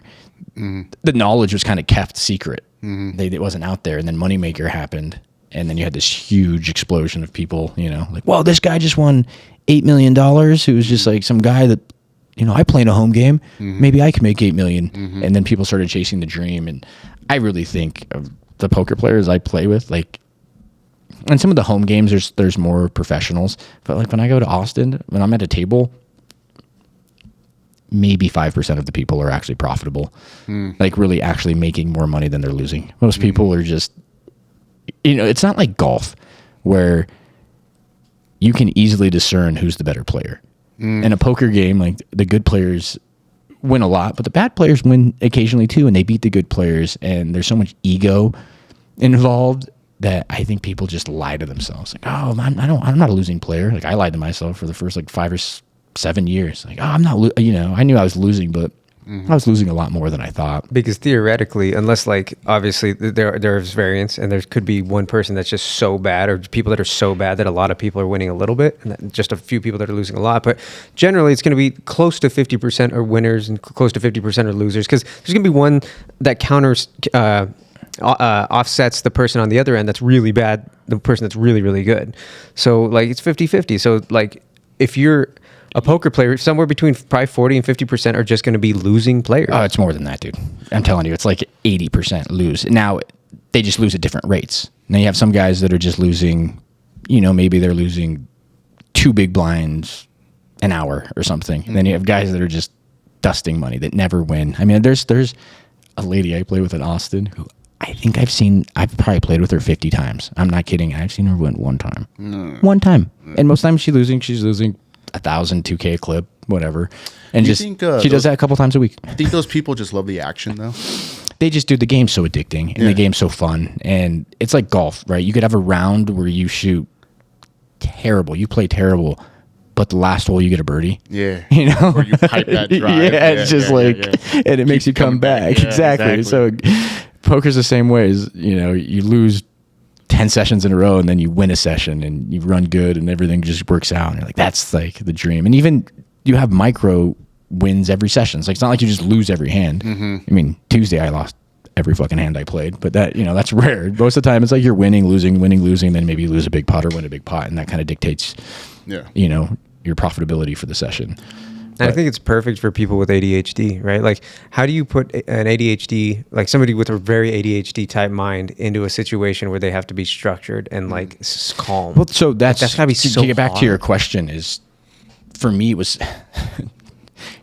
I knew I couldn't have an office job. I know I can't go structure. I can't do. I don't like authority. I don't like listening to people. I don't like having like a boss. I need freedom, and that's a double-edged sword sometimes, because give me too much freedom and I'm like a maniac and I'm wild. So I have to learn how to like self-govern. Yeah. But metaphorically, the better I get at poker, the better I get at my life. And the better I get at my life, the better I get at poker. The more accountable I become in poker, the more accountable I become in my life. And the more responsible I become in my life, the more responsible I become in poker.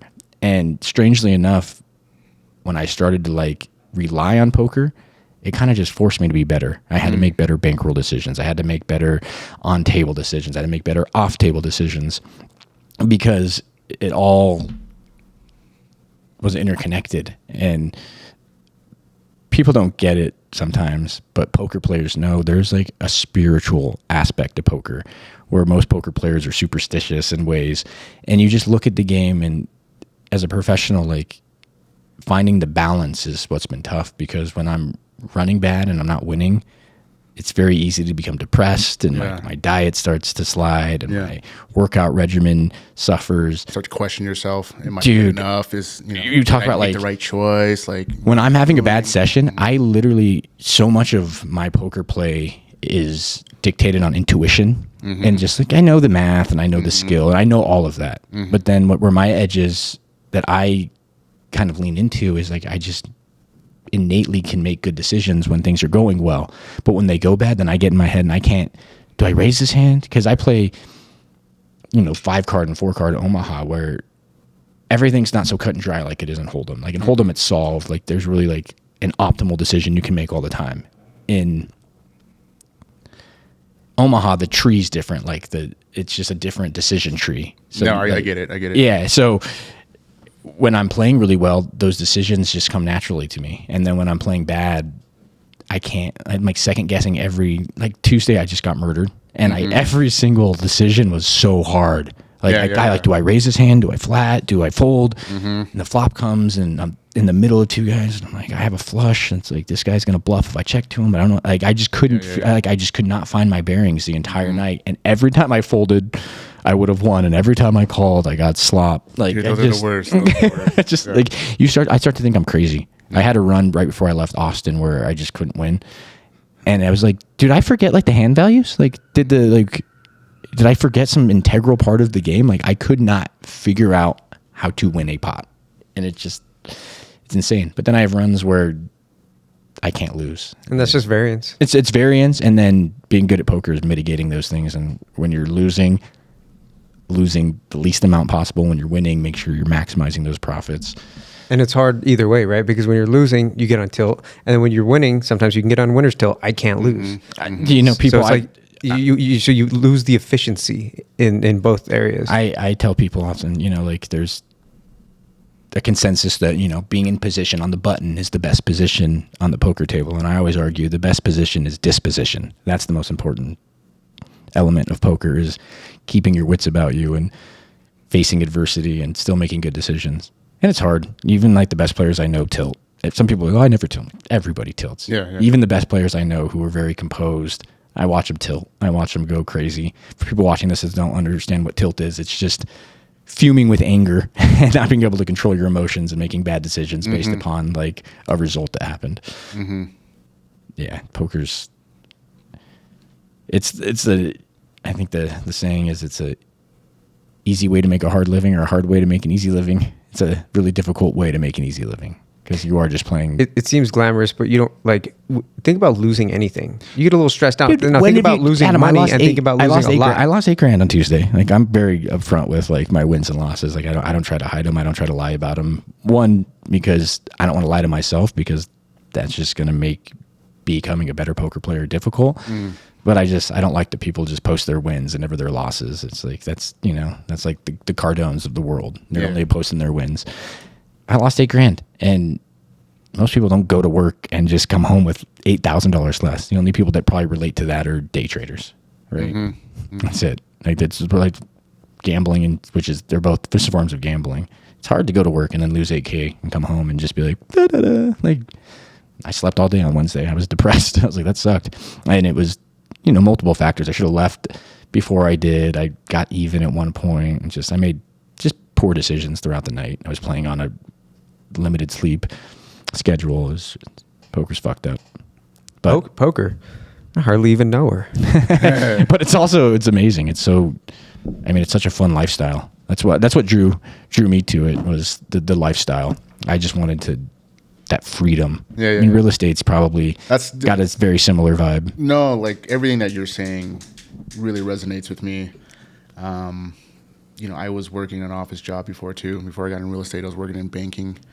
I was actually a branch manager, and when I was like in my 20s, I was like, oh, I've got something. It's safe. Yeah, I've got something good going on. It's safe. And then you start to fucking realize, like, being a branch manager is like the worst job you could have at a bank. Like, the worst, because like, you're answering to your employees, like your tellers, your bankers, or whatever else, and then you've got your freaking regional manager or whoever else, or the regional VP that you've got to like send numbers to and this and that, and then you got to answer to the clients that come in because they've got an overdraft fee and they don't think they should have gotten it, and blah blah blah, and then you're just like stuck in the middle. You're just high enough on the totem pole to like, you're making just enough money for it to be bearable, but then after like the first year or second year, you're like, fuck this, dude. It takes a very special personality to do that job for a lifetime. And you're like, oh, this sucks. You know what I mean? You're like, what am I doing, right? And then I would see these agents, they would come in, deposit their checks.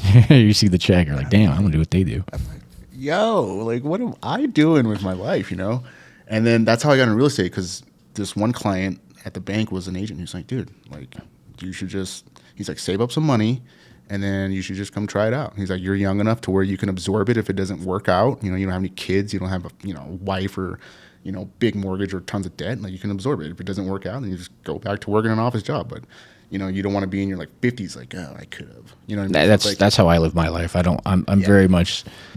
And dude, I'm not gonna lie. Throughout the journey, it hasn't been smooth sailing, bro. Like, there have been so many times where like I'm like holed up in my house, like, did I make the right choice?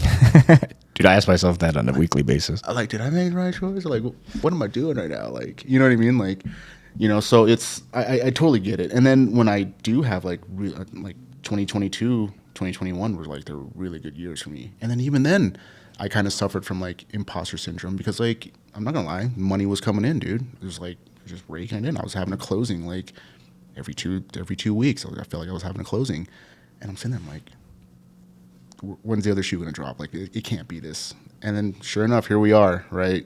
Rates have gone through the roof. Home prices haven't fallen. You know, inflation, people not feeling too secure about their job or the economy. You know, don't have a lot in savings. I think savings in America is down to like the lowest that it's ever been.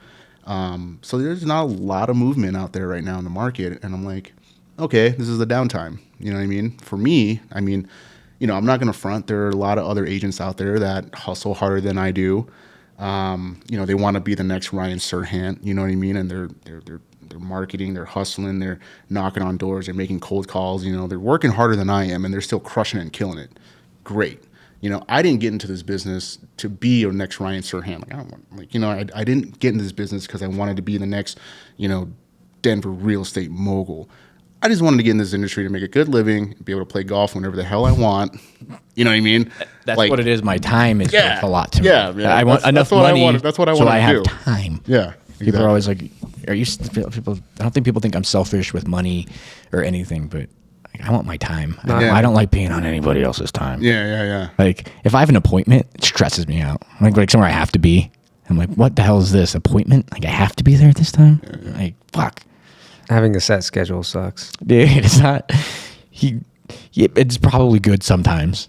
I mean, I could literally be up or asleep at any point, and any time, any day. Yeah. I could be awake or asleep, and it'd be perfectly normal. I like the safety and security, right? And it keeps me honest because, you know, there are days you don't feel like working or making money or generating income, right? And it forces you to because you have to or you get fired. And so, you know, as much as you fight that and you want to fight it because it sucks, it does provide that blanket of, you know, it's going to be okay. Everything's good. I'm secure. The cool thing about poker is I fucking love it. Like when I'm in, like here, I'm only playing like 2 or 3 days a week. And sometimes I don't even want to play because the game's tough and it's big and it's high variance. But I'm in Austin, I play every single day. Like sometimes I take days off, but I don't want to. Yeah. It's like I want to go play, and not just to make money, but I just want to get better, and I enjoy the game. And it's wild when you really love something, it doesn't feel like work. Not a lot of people love what they do. Like I genuinely do. Yeah. Like, trust me, it sucks when you lose big numbers consecutive times in a row, and not a lot of people hate what they do that much either. Yeah, sometimes. You know, the strip club. I worked at a strip club for like up until COVID. I worked like basically part time at a strip club, and I genuinely enjoyed that. Like, and not for the reason, like people are like, how many girls did you sleep with? I'm like, just like, okay, sometimes you just get a layup and you got to take it, right? Yeah. And sometimes you just can't say no. But I wasn't something I pursued. It wasn't why I went there. I enjoyed just the camaraderie, the people. It was like, poker's the same thing. The people are so interesting. They come from all walks of life. Strip club's the same thing. Like, I could hear any sentence at any time at the strip club and it wouldn't be surprising. Like any sentence you could hear, like some girl just got stabbed in the head with a shoe and you're like, all right, you know, some guy selling cheeseburgers in the bathroom, you got to kick him out. You're like, okay. Just sentences you don't think have ever been uttered before. It's like, that's the first time anybody's ever said that ever. And I would hear that. And it was like, dude, so the first night I worked was a Friday night. There's a guy I played poker with. I would always joke when he'd play poker, like, you give me a job at the strip club. At the time, I had no job. I was just playing poker. And I just wanted something to do, on the weekends. And he's like, finally called me. He's like, hey, dude, the valet company outside is like kind of hiring. You want a job? I'll hook you up with the boss. I was like, okay. It was like a Tuesday. And the guy's like, can you come in on a Friday night? I'm like, all right, sure. I go on Friday night. I get there at like 6 or 7 p.m. In that time, at like 9 p.m., there was a girl that got stabbed in the locker room in a squabble between a bunch of strippers. She literally got stabbed in the head with a high heel, was like taken out on a stretcher. There were like fights outside. I saw a bunch of boobs, and I left with like $800 cash. And I remember the next morning he called me. He's like, so what do you think? And I'm like, well, I'd like to go back tonight. And then I just did that for like 2 years because I just got into the underground scene of strip clubs, and it's just like, it was so different than anything I'd ever experienced, being just like a somewhat normal dude from the suburbs. Like I never knew that kind of life existed. Yeah, I think what it sounds like, when you talk about, poker and then at the strip club and the people and whatever. I think it sounds like you get community out of it. But sometimes, yeah, the strip club definitely there was a community because you were like a team. Like I worked with my little brother and a good friend of mine for a while, and it's like Family affair, huh? dude. Yeah. Well, and what we did was such a hustle. Like I mean, we were just hustling. Like it was all just underground, tax-free dollars, and you had to trust the people you worked with because there was a lot of like if you didn't trust them, they could steal money from you very easy. So you had to like have this sense of like trust, and then you had to have each other's back because you're at a strip club where like people gotten killed at that strip club. Like it was a dangerous environment. Like I would work Thursday, Friday, Saturday. When I would get home from work, like early Sunday morning, I'd be like, all right, I survived. And like I literally, I never felt really there. Maybe a couple times there, I felt like my life was in danger or that like bodily harm could happen to me. But there were times when you're definitely head on a swivel. Like things would get weird. There'd be gang activity happening. You could tell rival gangs were in there, and you're like, oh man, shit's gonna get crazy tonight. And you could feel it like it was palpable in the air. Like you just know like, oh, tonight's gonna be one of those nights. So I don't have any issues with strip clubs or strippers or sex workers or whatever. Everybody, you're an adult. As long as it's free will, consensual, and nobody's forcing you, whatever. You know what I mean? However you make your money is your business. Whenever I went to the strip club, though, I don't know. I just when you're younger, you're like, oh, this is cool. Like, whatever. That's not cool. You're throwing bills. It's sad. Nothing cool about it. When you were young, you didn't know any better. Yeah. You know what I mean? It clicked to me one time when I went with a couple buddies. I think I was like, I don't know, late 20s. And they were throwing money on the the stage or whatever else. And then it's like at the end of the song, when she's done dancing or whatever else, and then she's got to like crawl on her knees and I was just like, I don't know. It just didn't sit well with me. It didn't sit well with me. I was like, dude, I could riff about the fucking strip club for 10 hours about things I've seen and like my perspective on it. It's really depressing. Yeah, at the end of the day, that's why like when COVID happened, actually it gave me an out because I was like tired of going. Yeah. But a few people relied on me to like, dude, after a month of working there, I was basically running the entire valet operation. Just the people that I would. This is going to sound egotistical, but the dudes that I was working with, I was just smarter than. And I was like, oh, I see there's a lot of money here. And I just kind of like got my way to the top and was just like in control of everything and managing everything. And it was fun, but it got depressing. At first it was like entertaining, but then it's just like you see the same sad stories over and over. Like the first night I worked, there was this chick who made like $2,800 and she was bragging about it. She tipped me like $20. She was super happy. The very next night, she came in and had to borrow $40. Wow. Because you have to pay to work. It's like a contractor fee. That's how the strip club makes money too.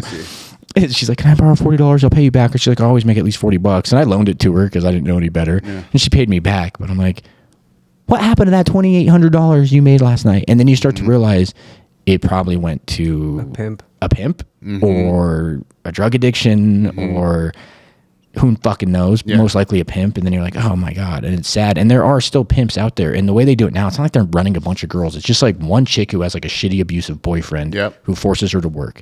And she has no control of her life. He takes her there. He drops her off. He picks her up.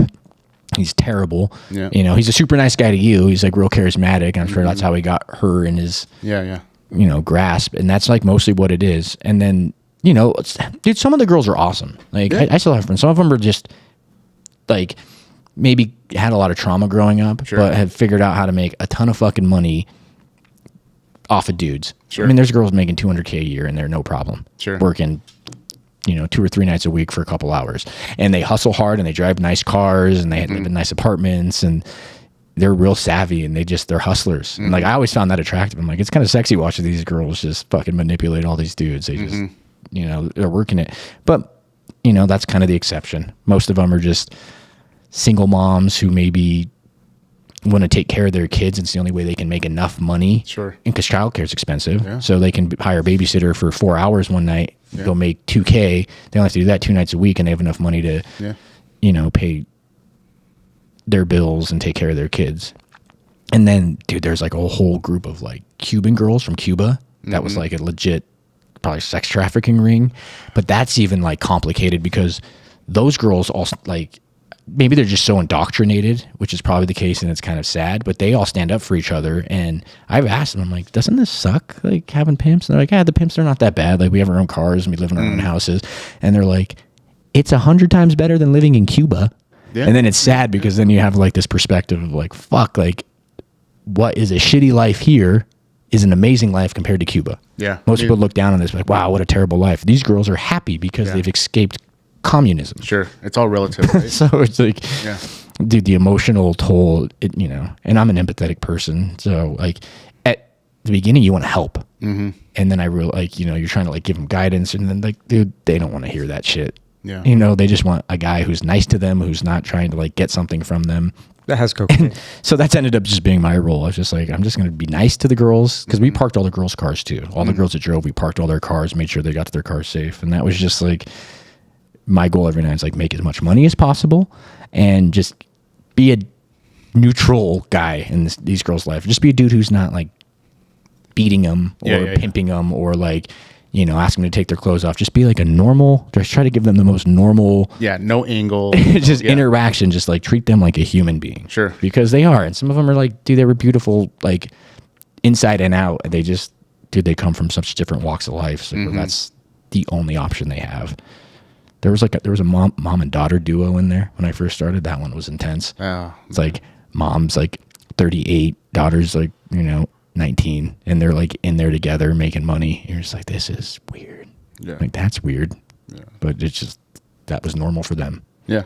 I mean, if it works for them, then who are you to, and you see triumphs, the weird thing is like, you'd see a girl every day or every week for like 6 weeks, 2 months, 3 months. Then all of a sudden you just never see her again.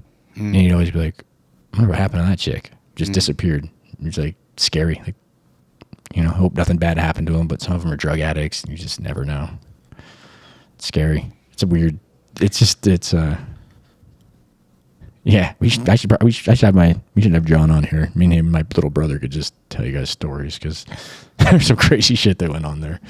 It's crazy. Rogan always talks about how he likes to hang around interesting people. He likes interesting people. He likes weird people. He likes demographics that are have a story to tell that aren't just your mundane run of the mill shit. And I obviously that's your perspective. Absolutely. But what's funny to me, and like it sounds like you vibe with that as well, right? Yeah, absolutely. But what's funny is like I was talking to a coworker about all my friends, and she was like, "Your friends all sound crazy."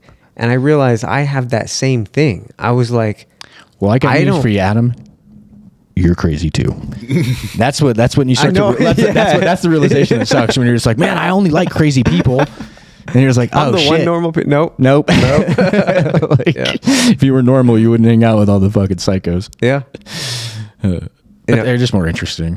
Yeah. I hate boring people. Not to change the subjects, but no, please. What do you guys think? Who's going to win the election?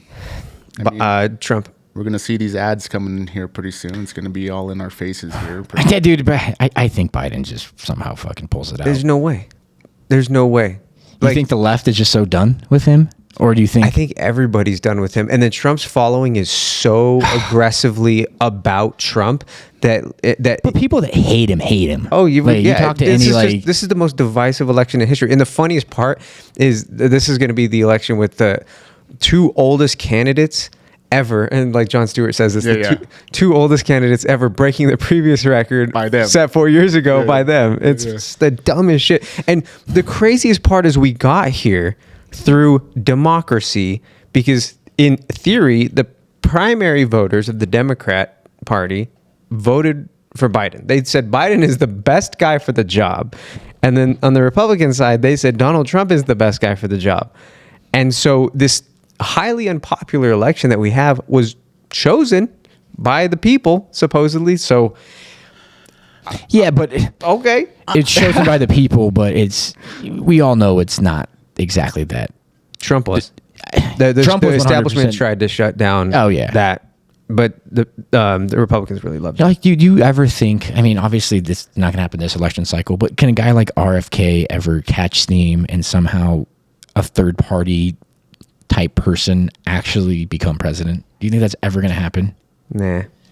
He's having a hard time getting on the ballot right now. Dude, they make it so hard for any third party to like compete. Yeah. You know what I mean? You got to get, I think in California. Like, are people ever going to just be because I know most moderate people, most people that are kind of in between, right? They look at Trump and go, that's not the answer. They look at Biden and go, that's not the answer. And you end up having to just kind of pick his team, you know, usually the lesser of two evils, which is like the worst ever situation to be in when you're rooting for a president. You're voting for a president, you have to pick which one has the chance of fucking it up the least. Like, they're both going to fuck up things really bad. It's going to be a shit show, but which one's going to be a little less shit? From my perspective, like, just a really basic level, I'm like, okay, I got one guy over here that like clearly has extreme cognitive decline. It's like borderline dementia, if not already there, and just on enough medications so that he can function for the little sound bites that he has to give like once a month or whatever. Never does interviews with anybody. Like the least responsive president to the media like in history ever, because they have to hide him because he can't speak.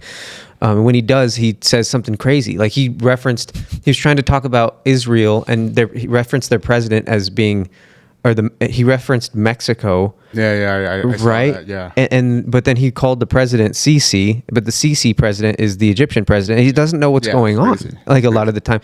And then alternatively, you have like a vindictive type, like authoritarian type individual who's like a legit threat to democracy. He actually tried to overturn the election, and everybody's like, oh, it's because the election was stolen. But the irony is that he literally tried to steal the election by creating fake electors in Georgia and Michigan and Wisconsin. Like, he literally was trying to cheat in order to win. But then he's saying that the election was stolen as he's trying to steal the election. It's very bizarre. And so on one hand, if you allow him to become president, I think there's a very real possibility that he tries to do machinations behind the scenes so that he can be kind of just like the permanent president. Well, I think that's how it happens. Like, dictators don't just rise to power. They don't get elected. They get elected under the ruse of being a good person. And then they just never leave. And they just never leave because they're so manipulative. And like, I just hope if Trump gets elected, I just hope it's not going to be a revenge tour. You know what I mean? Like, everybody that did him wrong or whatever else, he's like, you know what I mean? He stated that it will be, though. Like, he's actually like, everything indicates. Well, he said it. He said, like, out of his mouth, he's like, yeah, like, I'm going to, like. It's fucked up because part of me is just like, fuck it. Like, you get so sick of seeing Dementia Joe, and just, you know, what a sham politics really is. And then you have this guy who's doing different shit, and it's just scary. It's scary because, like, he could become a dictator and people would be stoked on it. Like, his people, his following would be like, yes, no, let's never let him not be president. And what do you want us to do to suppress everybody else? Like, you know, they're at his beck and call. That's the scary part. Because they're so indoctrinated and brainwashed that he can do no wrong in their eyes. It doesn't matter. They have no ability to scope out and actually see things for what they are. And they don't want to. When you lose democracy, and then they get it, and half of them just want Trump to be president so they can go gotcha to everybody else that's, you know, has a different because I think a lot of them don't necessarily like care about their quality of life. They would just rather be above other people. Like, they just want to be able to say, like, I'm winning, I'm better than you. I'm on team winner. Yeah, I'm on the winning team. And look at you guys, losers, libtard, loser, idiot, woke, jackasses. It's like.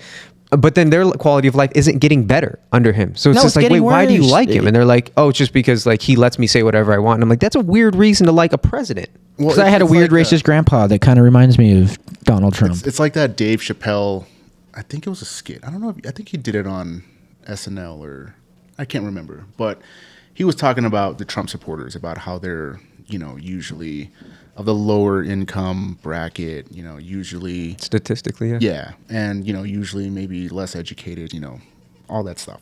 And he was like, you guys think he's going to Washington to fight for you?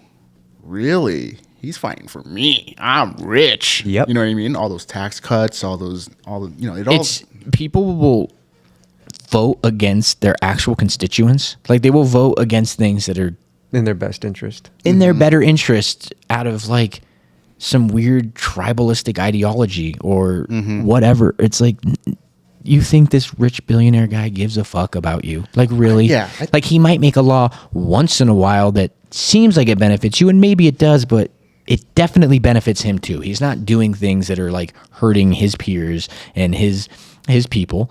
Like, he's just not. Nothing about that dude has ever been altruistic. 2017 Tax Cuts and Jobs Act that he passed, right? tax cuts across the board. Yay, right? We get a few more bucks in our pocket at the end of the year.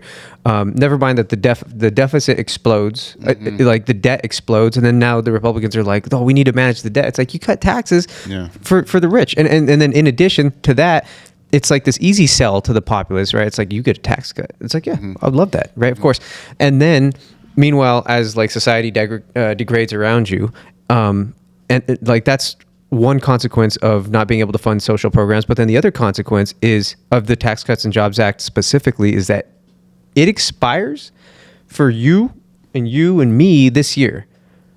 It's permanent for the people in the highest income bracket. They made the act so that it expires for regular income people in 2024. Yeah, but it's permanent people, for the people are short-sighted. They see the short-sighted thing and they go, "Oh, this benefits me right now. Look how good it is." And it's like, it benefits you right now just so you don't complain about. Yeah, and I think a lot of that too is just, we live in a very like instant gratification society these days. It's only getting worse. Everything's on demand. Yep. Like I remember, like, if you wanted Dude, to AT&T was down for a couple hours. People were about to fucking people thought riot. we were being fucking invaded. They thought we were being invaded. They thought China was around the corner somewhere, a couple hours, man. People were losing their shit. Like, and maybe because we're getting invaded, also because, like, I can't look at stupid shit on the internet. Like, what am I going to do with my time? I have to, like, listen to my own thoughts. Exactly. Terrifying. And I can't look at the thoughts. Yeah, exactly. Yeah. And I can't tell. Like, I mean, yeah. If that doesn't show you how much we rely on instant gratification, I don't know what else does. Like, there was a whole generation that grew up without cell phones. That's they didn't a lie. even have one. That's a lie. How would you survive? Remember high school?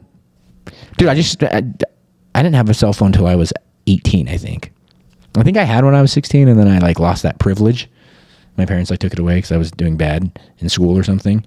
And then I just didn't have a phone. I would just, like, disappear for, like, days sometimes. My parents were like, where are you? I remember when, like, you had to have your friends call you back at, like, 9 o'clock because it was free minutes. Yep. You know what I mean? Like, hold on, dude, it's 8:30. Call me back right now. Dude, I had a homeless guy ask me if he could borrow my phone the other day. I told him I was out of minutes. It's like, I don't have any more minutes, man. He's just like... I don't know, man. I think both parties are pretty goofy, though. Now, let's say Trump does... They're terrible. Yeah. They're terrible. Like the Dems, it's like, their problem, in my opinion, is... they have this thing going where it's like, don't believe your lying eyes and ears.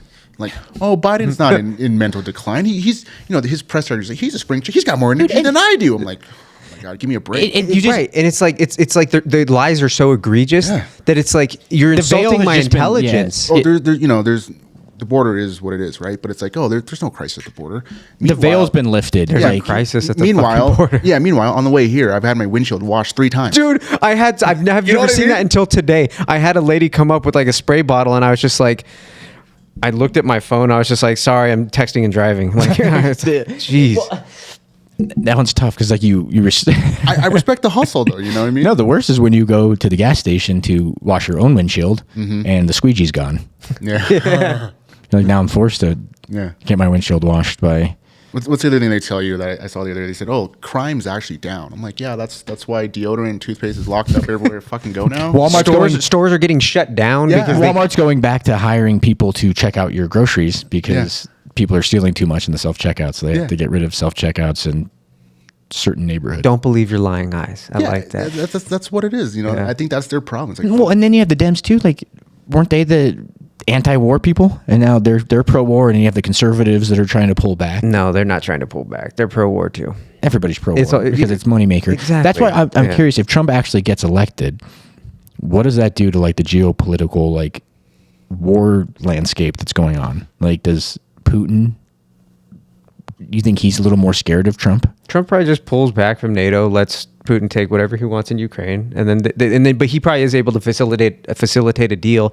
Say, you can take all of this land, and then we'll say it's all good, because that's what Putin wants. And that's good. Putin just wants, like, just give me that land that I stole, and don't allow any reprisal or justice for having gone in, stolen the land, killed and raped all those people, and then we're good, and then we're square. And, like, for now. Exactly. Well, that's the thing. It's like, people are like, Ukraine. It's like, what's the precedent that you set if you just say, we'll let bygones be bygones. There's the land that you stole. Here you go. Yeah, and then he goes, okay, I'm done. I'm doing crazy shit. And while Trump's in office, he probably stops doing crazy shit. And then you get another Biden-esque dude from the left back in office, and then all of a Still another sudden, puppet, yeah. Well, Biden, I think Putin starts to creep into Poland, or starts to try to take more of Ukraine or whatever. And that's the thing is everyone's like, we're shipping so much money to Ukraine, and it's like, okay, so what's the alternative? We don't. Okay, the alternative is we don't. We let him take his land. Okay, and then it happened. His word, hand to God, pinky swear, Scout's honor. Not gonna Seems like a guy not gonna invade. Yeah, it seems like an honest dude. Yeah. Not gonna invade anybody else. But then what if he does? Do you have the same tactic? Okay, you can take that land too. Like we'll just yeah. Where does it end? Exactly, and then eventually, if he is this imperialist warmonger, then you end up having to spend not only way more money later than you would now, you also have to put boots on the ground. So it's the cost of human life of your own people. So it's like I understand the argument of like we should be using that money. We should be using way more money on our own people. Totally agree, but it's hard in a situation like that where there's like a long-term potential consequence of letting that precedent set of just here you go, you can take it. We don't want to spend the money. It's like when you let a bully, right? Like how do you There you usually go. stop a bully? Punching By back. punching him in the face, and they go, "Oh fuck!" Right. All right, Yeah, that's not that one. The bullies they talk about low hanging fruit. That's usually what they go after is people that can't defend themselves or people that are less likely to punch back. When you punch back, they go, okay, don't fuck with that person. It's just like those where when you go into jail, like you have to fight your first day or whatever, just so people know that you can't be all walked over. Totally. And we shouldn't have war. Like we shouldn't be allocating as much money as we do to the military industrial complex. I think that's like a universal sentiment among like the actual American populace, not the politicians, but everybody agrees. But it's like, it's very difficult when you have people that would make war unpreventable in the world. And then, it's just hard because the reason America is able to thrive is because we're sort of impenetrable, right? From a military standpoint, at least currently. Although they're saying that like Chinese hackers are getting fucking crazy right now. Apparently they're able to like the FBI agents have come out and said that for every one of the FBI agents that's on like a case trying to prevent Chinese hacking and cybersecurity breaches, they're so outnumbered that they it's unmanageable. So it's like you almost have to like rely on the tech sector to create like AI that can prevent this or something because it's well, like, that's why there's like that the AI race is so important because whoever wins that race probably ends up with global domination. What are you? So like, I'm sure you guys know a little bit more about AI than I do. I mean, I follow it like a little here and there.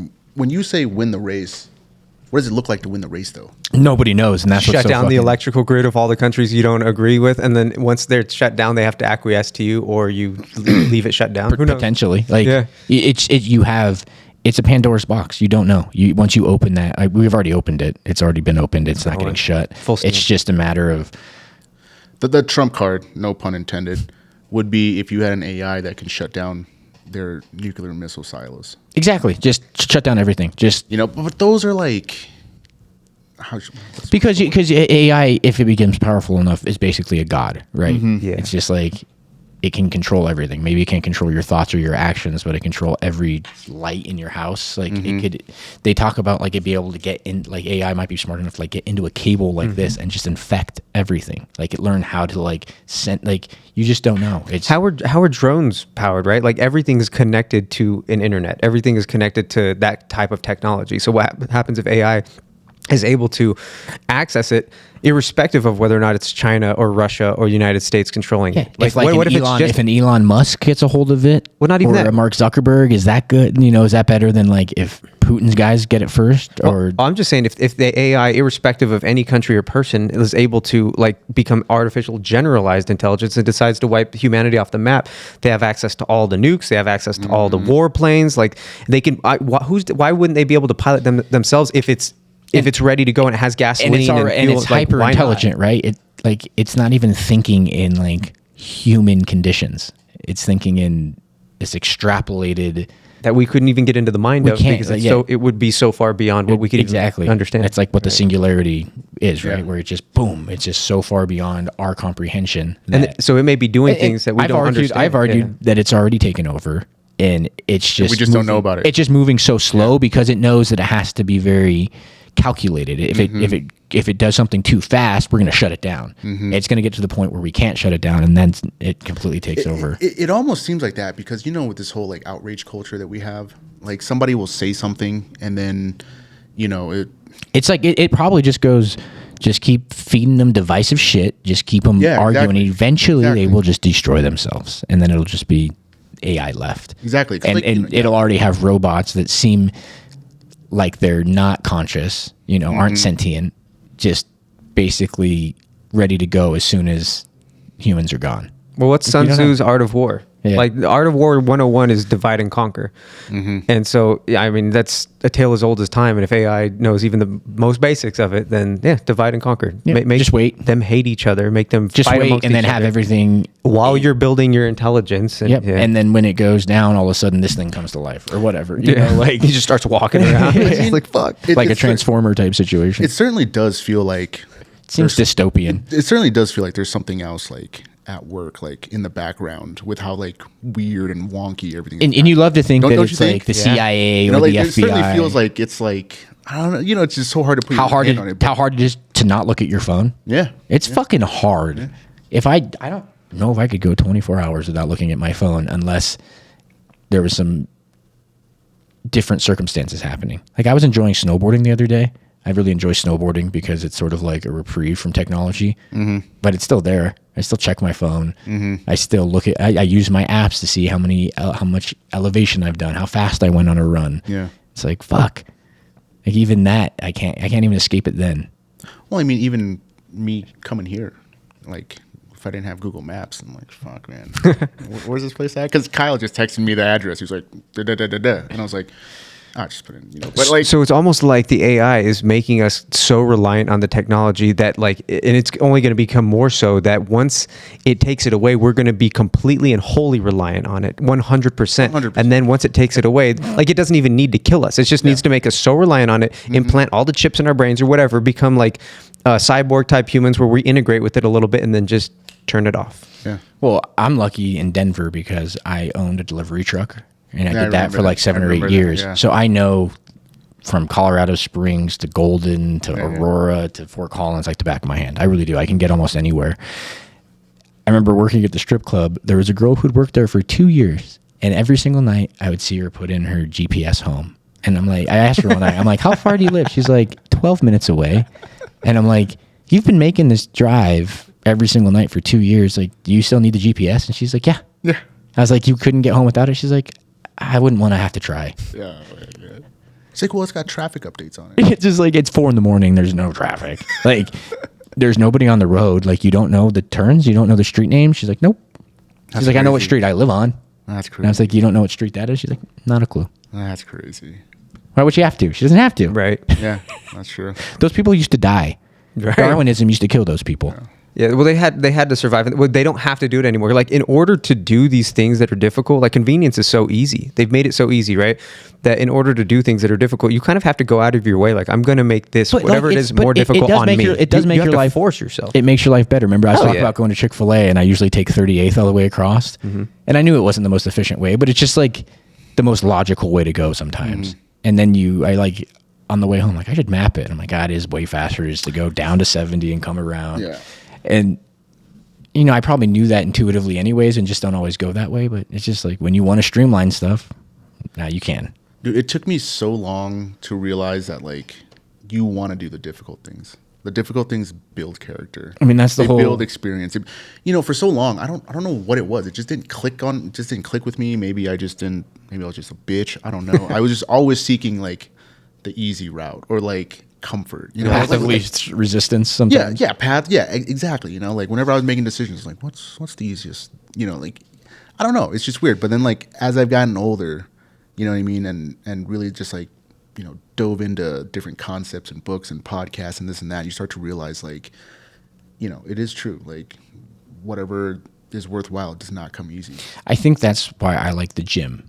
Is because you realize like if I want to get in better shape, I have to move the weights. You got to put the work. You there's no, I can't just take a pill and feel better. I guess you could take TRT and maybe expedite that process a little bit. A little But even then, Ozempic, you know? dude, you can't just put the testosterone in your body. You still got to work. You still got to do some work. It might just make it a little easier and okay, whatever. But I think that's the idea behind like ice baths. Is there's like the physiological stuff that's good, but it's mostly like the mental thing. Like do this thing that sucks, and then I get the dopamine afterwards, and then my day's better because the next task doesn't seem as difficult. It's like you only grow out of discomfort.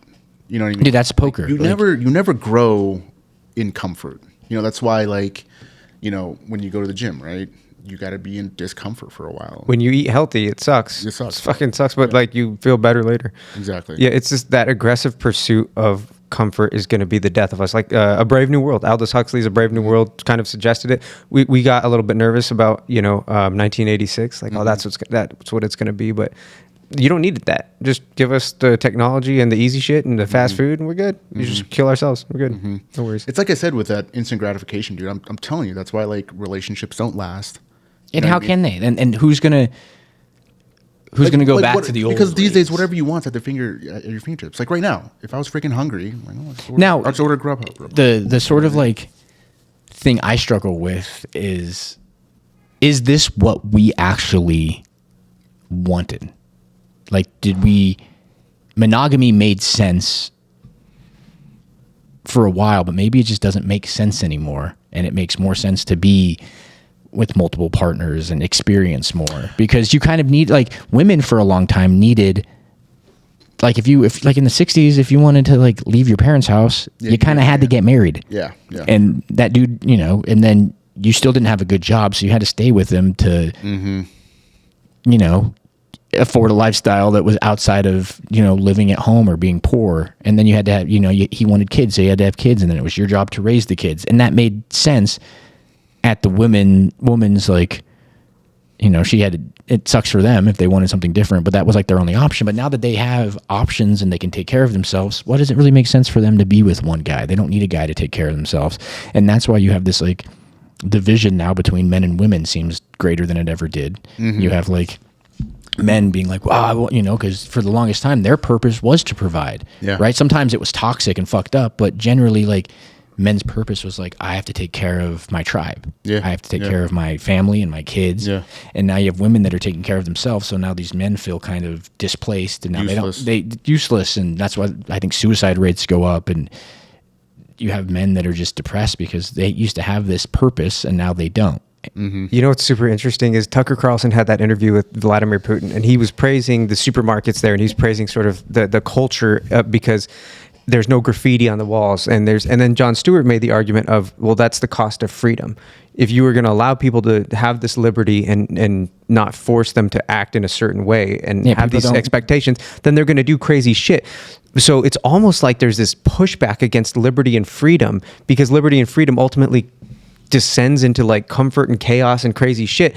So like, I value liberty, I value freedom, but like that, there's almost an argument that Tucker Carlson is making there.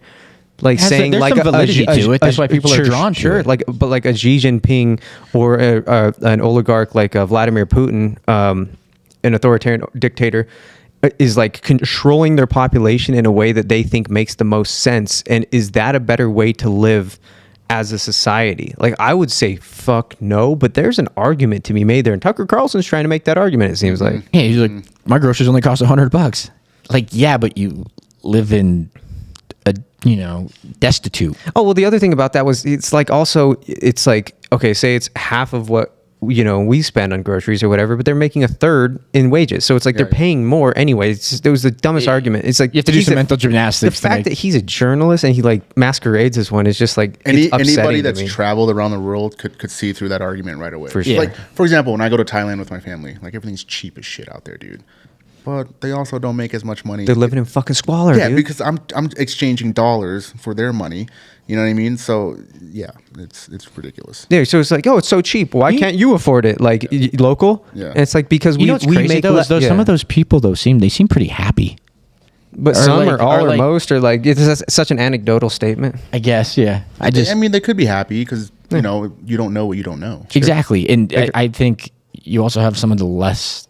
You're not so worried about some of the things that we're worried about. You're more worried about visceral things like food and taking care of myself. It's like so many people here that I think that's why you see virtue signaling and the woke problems arise to the point that they have, is because their lives are so cushy anyways. And so you want status, right? And you wanted to like fit in and make money, and you can't.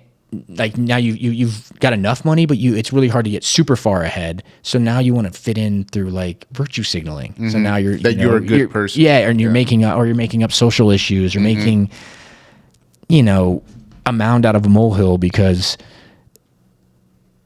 everything else is working. And a lot of the time, the people that virtue signal the most, like especially like liberals tend to be more educated and affluent, right? And they tend to virtue signal more is because their lives are fantastic. So they can worry about the things like racism. And when you don't know if you're going to put food on your plate, that's what you're worrying about. You're not worrying about this like weird culture shit. But although there's now this like paradigm where the people, that's like, the grifters have tricked you in like as a poor person into believing that that's what you need to focus on. There's like the interview, bullshit. like some journalist interviews like a tribe in Africa. I think it's fucking Matt Walsh, one of those fucking idiot grifters. He's like asking him like, what do you guys think about trans people? And like the African tribe is like, what? That's crazy. It's like, because they're not worried about that shit because they're like foraging for their fucking food. Like they don't like. But the brilliance of that is you can trick them into believing that that's what's causing their problems while you siphon their like way of living and their money. It's fucking You know how I brilliant. know it's just a lot of grifters and a lot of like just outraged bullshit is like, you know, in Thailand, I mean, we all heard this before, right? Like, don't get too drunk. You might go home with a lady boy. You know what I mean? Like, dude, that's been part of the culture out there for so long where they would have trans people, right? It's never been an issue. Like, they're not looking at they don't look at because the, what they are they just called? don't care, Katoys? Are they right? called Katoys? Yeah. I know what they're Katoys, called. Yeah, they're... Because like it's easier to it's like divide and conquer. It's easier to make somebody upset about an issue that doesn't actually impact their life, while like then make them upset about an issue that does impact their life. Because the issues that do impact their lives, the economic issues, are the ones that these people are using to prey off of them, so that they can keep their cushy lives up top and have like this subservient population underneath them. If there really is a grand conspiracy against the American people, and there's like the Bilderberg groups, and they have all the money and all the power. When they look at the common people in like a comment section on Instagram arguing about trans people, they love it. Oh, yeah. They're like, oh, great. They're not worried about what I'm doing. Exactly. They're worried about what... Yeah, it's distraction, They're worried about this lady who cut her dick off. Like, that's like what they think is the problem. It's going to be real. Like, how easy is it to just continue to fucking pillage and rape resources when... That's what everyone's worried about. Yeah, nobody's even focused on the pillage, the resources that are being kept from them. The crazy part is like I get caught up in it sometimes. You start to It's wonder, emotional. Like, It's an emotion. It is, Yeah, and then they you make start it to think emotional. Yeah. like, are trans people the problem, or are people that hate trans people the problem? Like what? And then it's just like these aren't really problems. These are just people living their lives. It wasn't really a problem. It was never an issue until like, it was a problem. You hear Joe Rogan talk about the trans stuff a lot. Like he seems to be like. Not like anti-trans, but he just thinks it's like a huge deal. I'm like, well, it's a huge deal because you have a huge platform and you keep speaking about it. Yeah. Also, like, I live in a really liberal city, and I'll be honest, I don't have any run-ins with aggressive trans people. Like, I'm out here every day. I will say though, there are some times where like I know I'm speaking to somebody trans, but I'm having a hard time in terms of like addressing them. So I'm just talking to them like in generalities, and you don't want to offend them. And I don't know how to, and then I don't have the balls to just ask, and then I'm like, should I ask? Should I not? And then, you know what I mean? Well, how often is like calling somebody a dude or a hey man or excuse me ma'am? Like that's autonomic. Like, it's not. I'm not ever doing it to like. I don't think that you're a trans person and don't want to respect your trans thing. Yeah. Also, like, what if you're not? And then I get it wrong because that's equally offensive. Yeah. Like if some dude was like, "Hey, dude, I know you're trans," I'd be like, "What?" It's like telling a woman that's a little overweight, has a little bit of pleasure, like, "Congratulations on the pregnancy." Yeah. It's the same thing. It's like, what the fuck? So I understand that. Like if somebody kept referring to me as like a female, it would like probably irk me. Yeah. But it wouldn't be that like when I have a mustache. Like if you're a female with a mustache, like it just can. Sometimes it's confusing. Like there was a comic I saw at the mothership that was talking about. It's like if people are confused, you're not doing a very good job. Like and it was a trans comedian that was like kind of just talking about trans people. Yeah. And she was just like, if people are worried about you going into the women's bathroom as a man. You need to look more like a woman. But some dudes can't. Like some dudes that like imagine being a dude born into a 6'6" body, just chiseled jaw, fucking broad shoulders, but in your brain you feel like a chick. Like that would suck. There's nothing you could do. They need to go to Thailand. Yeah, I'm thrive there. there. I've been to Thailand, and You'll be. We're going hopefully in like November. We're gonna try to go around like Thanksgiving. You'll see some of those trans ladies down there, and you're just like, dude, like if you didn't. Well, I know they were called Katoys because my parents went there a couple years Yeah. ago. My stepdad's like, the hottest chicks are dudes. Yeah, He's like, you gotta be. He's like, literally, the best looking ones are men. I'm dead serious, and like the only way you can tell, because like, dude, they get the surgery, like the full. Like, Isn't there full an 9 yards. influencer that has like 20 million followers? That's a Thai, what like a Katoy or a ladyboy or whatever, and she's like one of the most popular influencers, and she's like super good looking. And Dude, just a dude. you couldn't tell. And, Well, I that's mean, it's also in Thailand. If you have that, you can't have that same culture in like Norway, you know, because the dudes are huge and Yeah, they got yeah, big yeah, old yeah. noses and Yeah. chisel jaws. You know what I mean? Like, and that's I always joke about it. I don't always joke about it, but I've joked about it a couple times. Like, if I become trans, like it's like it'd be pretty easy. Like I could probably just look like a chick, you know, fairly easily, which sucks. I think it's I think it was Bill Maher was saying like every year for like the past like I don't know 20 years, like the population of like gay people and trans people have been like progressively like increasing and increasing. Like, do you think it's people are just comfortable to come out of the closet now, or do you think some of it is just like he says, like, is some of this just like trendy? I think it's both. I think Right? I think it's honestly both. I think you have people who were suppressed for a long time because it was just so socially unacceptable, and it would just have terrible backlashes in their personal life to come out as gay or trans. And now that it's more socially acceptable, you're seeing them come forward more. And then also, there's such like the spectrum's huge now, right? Where there's like so many different genders and things. And I think that sometimes is a product of just information, or like you're a confused adolescent who's maybe gay or maybe trans. And it's just really confusing. You know, being an adolescent, even as a heterosexual male, is confusing. Like you just don't know what you are, and your hormones are doing crazy shit.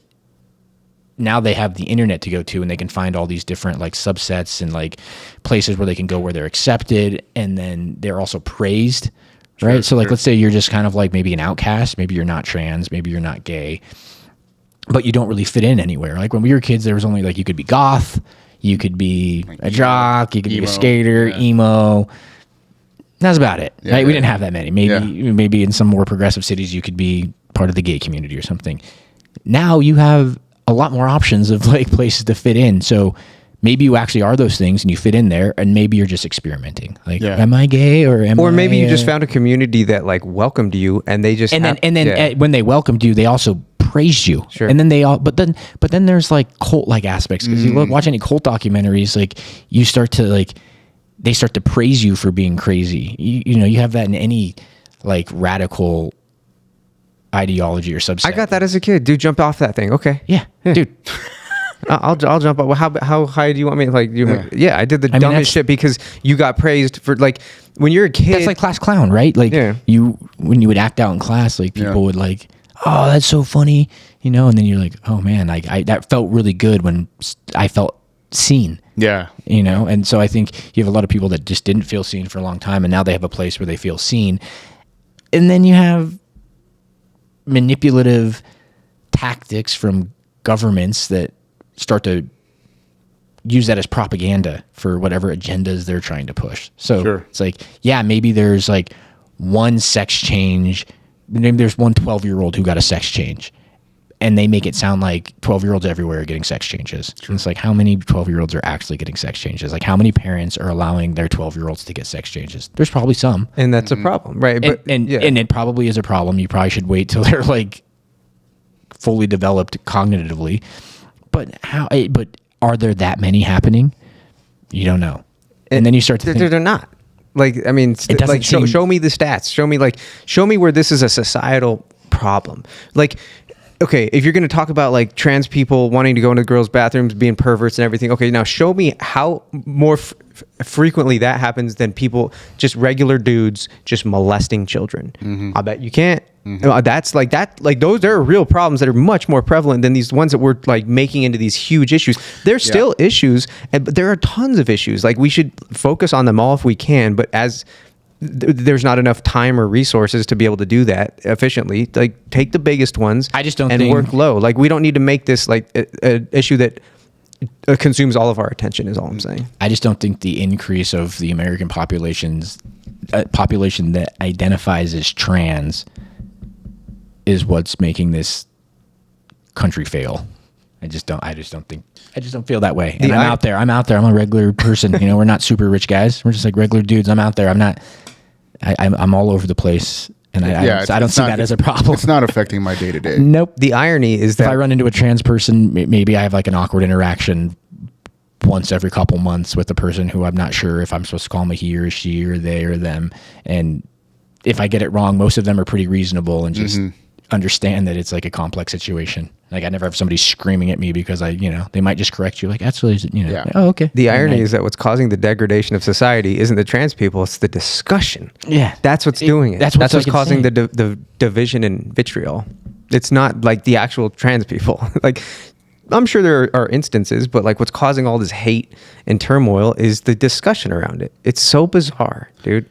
I think a lot of it is just, people aren't happy with their lives. Yes. They've got a lot of things that aren't going right, and got a lot of things that are going and wrong. it's hard to and they're finding an outlet, and then you get a grifter that's, hey, the trans people are this or that, they're turning kids into this and that, and all of a sudden you're pissed off at them. And then likewise on the other end, right? Like maybe you're not having a good time with this and that, and you have a grifter on the right or on the left that's saying, oh, hey, like the Republicans are ruining the country and this and that and whatever else. And then you're just, you're trying to distract yourself from your shitty life, right? It's like the dude 30 years ago that his boss was ragging on him and he had a shitty day at his dead-end job and he comes home and he kicks his dog. Now instead of kicking the dog, you get on the internet and you argue with the person that thinks differently than you. Yeah, exactly. It's like you can't take it out on your boss. You can't take it out on the politicians. And you try and you want to, and you have long form discussions on podcasts that you can listen to, but it's really hard to you can't actually go to your politician and yell at them and be mad at them. So you just take it off on whatever person kind of agrees with them. Yeah. And I also just think that like this country, like a lot of things just don't work like they used to. Like this used to be like America's like gold standard for fucking everything. But now it's like you can't even get air travel fucking right. You know what I mean? All these issues with air travel. The housing market's is a mess. The deficit's a mess. Infrastructure's a mess. You know what I mean? You drive anywhere, it's like pothole city. You know what I mean? Like it really you see feels homeless all around you.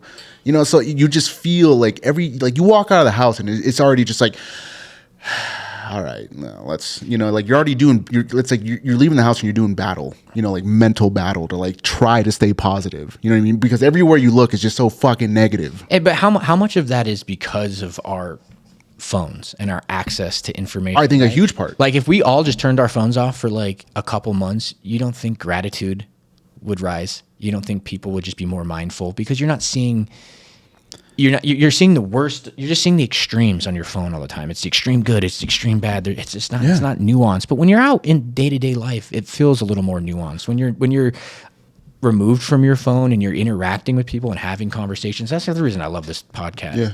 Whether or not it's a success, who gives a fuck? I enjoy this because this feels real and it feels a little more connected than, which is ironic because we're putting it out onto the internet. And you've got 3 cameras facing us and 2 big lights. And it's funny, but there's a lot of irony. It's ironic. It's just like those people that are, justice warriors and whatever else. And, they're sitting there complaining on a phone that was, built by slave labor. Exactly. Yeah. It's Taylor Swift, right? Ironic. I love all the Taylor Swift memes where she's like, she rolls over from one side of the bed to the other, and it's just a plane. Because she's just like, is like her carbon footprint so fucking insane. Well, I mean, it's like, I do think the phones have a lot to do with, a lot of the shitty things that are going on. I mean, just like when inflation was like freaking like just raging, and then I remember like the news and like all the financial like channels and shit, they'd be like, oh, the Fed's just like keeps raising rates, but people keep spending, like they don't know what's going on, like the economists can't square this, like how is it that people are still spending, the consumer is still strong, like like people are still going on vacation, still doing this. They're like, we've never seen this before, even with rates as high as they are, because it's going to cost more for you to service your debt, all this stuff, right? So normally people would just cut back, they wouldn't spend, inflation would come down because people aren't buying shit, but people kept buying and kept going places. And my explanation was, there's a level of keeping up with the Joneses. Yep. Because you get on your motherfucking phone And you see people that are doing it. and like, "Oh, I gotta people keep are doing that." date night here, fucking vacation there. Oh, check out this new fucking car I bought. And then like you're sitting there looking at it and you're like, That's just like, maybe I need to go on a fucking vacation too. that's just our I haven't got a new inherent- car in a while. That's Yeah. just people's desire to fit in and be accepted. Exactly. Because if you're not doing all of those things, you don't feel Yeah. part of that community. You don't feel accepted. It's interesting, given how dystopian everything seems and how bad the world seems. It's still probably the greatest time to be alive. Oh yeah. It's probably without a doubt, bro. it's Without a doubt. relative. Like as much as we complain, I have to remind myself of that. Like when you're feeling real pessimistic and cynical about the current world affairs, and then you go, it's still better than being alive in the 1700s. Still Yeah, better than without being a doubt. alive in the 1920s. Without a doubt. Like you can get sick and get better. 100 years ago, you get sick, you might die. 150 years ago, you probably do die. Yeah. And it's like, as fucked up as it is, we could do better, and we have to do better, and we have to try to do better. But I think there's still room for gratitude and to be happy and grateful for the things that you have. The problem is it feels like because of technology and because of algorithms and if like the ability for people to see efficiencies in everything, just based like put the parameters into the computer and see what it like spits out, right? That you have the people at the top, the elites of the elite that are able to then discern exactly like, and I think we're on a path to this, exactly how little you can survive on before you revolt. And I think it's going to happen more and more and more. And that two-tiered system is, That's you're what gonna see Alex people Jones get says is going on at all those poorer secret meetings. and poorer and poorer. And like, look at the World Economic Forum, right? You'll own nothing and be happy because they want you to be able to like have as little as possible without uprising against them. Keep you in the squalor and keep you fighting amongst yourselves. And then they just get to be at the top as kings. How do you think they spin the narrative in their heads? Like, It's a good the question. Nancy Pelosi's and There's so, like some of them are just like sociopaths. Yes. So they really just look at people as less than them. Just I as a think- means to their end. Yeah, I think a lot of them have a God complex. Yeah. yeah, You know, that's got to what's- be it, right? What's funny about that saying by that fucking weird guy was Klaus, whatever, from the World Economic Forum, you will own nothing and be happy. It's like, notice how he said, you will own nothing. He didn't say we won't own anything. Yeah. Because somebody's still going to have to fucking own it, right? Absolutely. So, Exactly. Like that's like when my conspiracy brain gets real fucked up. Oh, yeah. And You I'm go down like, a rabbit hole. Well, and then I'm like, okay, are they competing for our souls? Because like, what's the point? Like, you already have everything. Like, what? Yeah, what more? Well, you can't understand it because you're not a megalomaniac. When you are, when you have megalomania, you quite literally just crave power to no end. There's not an end in sight to that. And the crazy thing is, even at that top elite bracket, there's still a battle for power amongst them and a hierarchy there. And it's like, And we just never see it, but it's there. Yeah. and then some of them are working together, but then they're manipulating each other and just ready to backstab when they need to. And I think that's why Epstein was used, right? Was to kind of keep everybody in check. Yeah, that's crazy. Right? Yeah. Was like you just had this guy who got dirt on everybody, and then everybody was just kind of like all in the same game with each other, so nobody could try to get like. Is that mutually assured destruction? Yes. Yeah. Exactly. You can't cross me, I won't cross you because, we're both fucked if we do. Yes. So, yeah, absolutely. Absolutely. Yeah, and then What a fucked up dynamic actually exists in reality. Yeah. But that's the problem is that it doesn't matter if it's this system or any other system.